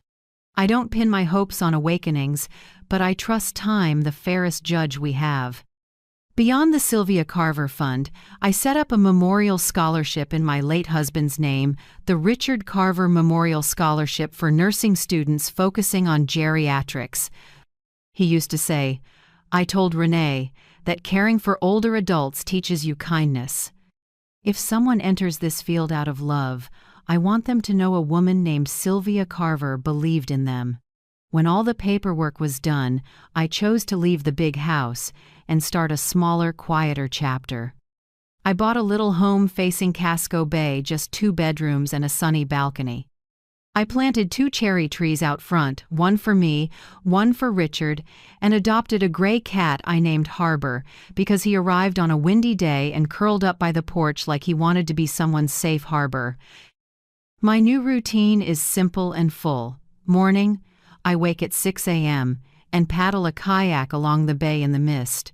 Midday, I read or write for elder advocacy groups. Afternoon, I practice. Watercolor, mostly Lisbon scenes, once a symbol of fear, now a symbol of freedom. Evening, I brew tea, open my laptop, and answer letters from strangers. Some ask how to find a lawyer, some just want to share that their grandkids don't call anymore. Each letter is a life, and I answer with all the patience I have. I learned something new too, how to cook Portuguese food. First dish, bacalhau à bras salt cod mixed with eggs and crisp potatoes. I learned the recipe from Dona Teresa, my friend at Santa Luzia. With the first bite, I remembered leaving the facility and her words, "Do what we didn't dare demand justice." Now the dish isn't tied to fear, it's gratitude. I call it the freedom dish. Every Sunday I go to a local church where the pastor leaves time at the end for community sharing. I tell my story not to seek pity, but to remind people, saying no isn't a lack of love. Sometimes it's the only way to keep love from becoming a weapon. Afterward, many elders come hold my hand for a long time. Some just cry. They don't need to speak. I understand because I've been in that place where your voice gets swallowed by family silence. One early winter evening, I sat on the porch watching moonlight ripple across the bay, Harbor curled under my chair. I thought about the years behind me and finally realized the hardest thing to forgive wasn't others' wrongs, it was not forgiving myself. I had believed the wrong people for too long and blamed myself for being weak. Now I know, weakness isn't a crime, only staying down is. I won't forgive cruelty, but I forgive myself, the woman who once believed kindness alone could hold a family together. That night I wrote in my notebook, I wasn't born strong. I learned strength after almost being erased from my own life. And I knew this is the story I want to leave behind, not just as a memoir, but as a map for anyone lost in fear. Renee helped me plan an open resources release, all forms, hotlines, support organizations, and the 12-point checklist, shared free through a nationwide elder network. I set the release date for March 20th, exactly 2 years after my 71st birthday, the night everything seemed over but actually just began. That evening, after finishing the plan, I stepped onto the balcony. The lighthouse beam swept the bay. A light breeze carried the smell of salt. I spoke softly to Richard, as if he were beside me. "See, we don't have to fear losing anymore. In the end, the only thing we keep is what we give away." Harbor rubbed my leg and meowed once. I smiled.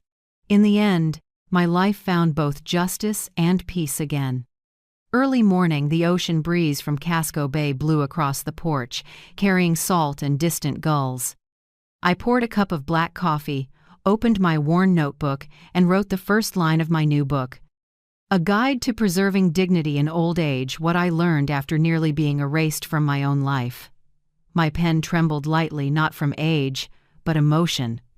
I'm not writing as a victim, but as a survivor, someone who crossed the ravine of betrayal and returned with self-respect intact. In the middle of the first page, I drew a small circle for the sea, always changing, never lost. My life is the same. Waves can strip away reputation, but if we stand up, dignity returns like the tide. The breeze flipped a few old pages notes from the road I'd walked. I thought of Dona Teresa, who hugged me on my last day in Lisbon and said, "Live for those who no longer have the chance to stand." I thought of Lisbon, once a nightmare, now a landmark of freedom. But more than anything, I thought of the woman in the mirror, the one who didn't fall when the world thought she was dead. Each morning I smile at her, not to find youth, but to greet an old friend. Thank you for not giving up. This afternoon I sat in a sunlit room, opened my laptop, and rebuilt the climb. Birthday night stage in words. I'm not writing to dwell on pain, but so others, those being abused, controlled, deceived, can see there's a way out.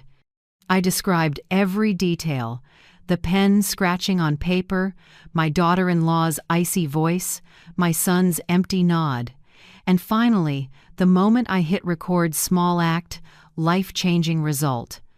I wrote slowly, line by line, like opening a door to light for someone else to walk through. On the shelf, Richard's photo smiled, his eyes catching the late sun. I said softly, "See, I'm home now, not just in this wooden house, but in the house of trust and justice." I walked through the house, checked windows, rearranged books and paintings, then locked the front door. I set the key ring in a small wooden box Richard had carved with the words, "Home is a choice." It's the symbol of the autonomy. I took back the right to decide how I live, who I trust, and where I stop. In the afternoon, I opened my laptop. My inbox filled with messages from everywhere. A woman in Texas weighing whether to remove her son from a joint account.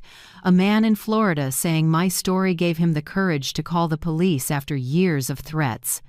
I read them all and answered each one in the voice I once needed myself. Gentle but firm. Every line is a life. I realize strangers can understand me better than the family who betrayed me. Through them, I know I didn't just survive, I became a voice for those who were silent. At dusk, I stepped onto the balcony, where the sea turned a pale bronze. The last light sprinkled the water like glitter. I closed my eyes, breathed in the salt, and let my mind drift with the waves. I understood that true legacy isn't money, it's how we make wrongdoing, bow and goodness stand tall. I once had millions, then lost everything only to receive what matters most, freedom of the soul. If someone asks whether I regret anything, I'll say no. Without those losses, I'd never have learned the strength of reborn trust. Night fell. I set the laptop on the table and moved my fingers slowly. On the screen was the end of the manuscript. I typed the closing line. Preserving dignity in old age isn't just about protecting assets, it's about protecting your soul in life's storms. Then I saved and hit send draft to the publisher. Offshore, waves beat the rocks like a wordless song. I smiled, feeling the ocean blessing my journey. I whispered to myself, "This isn't an ending.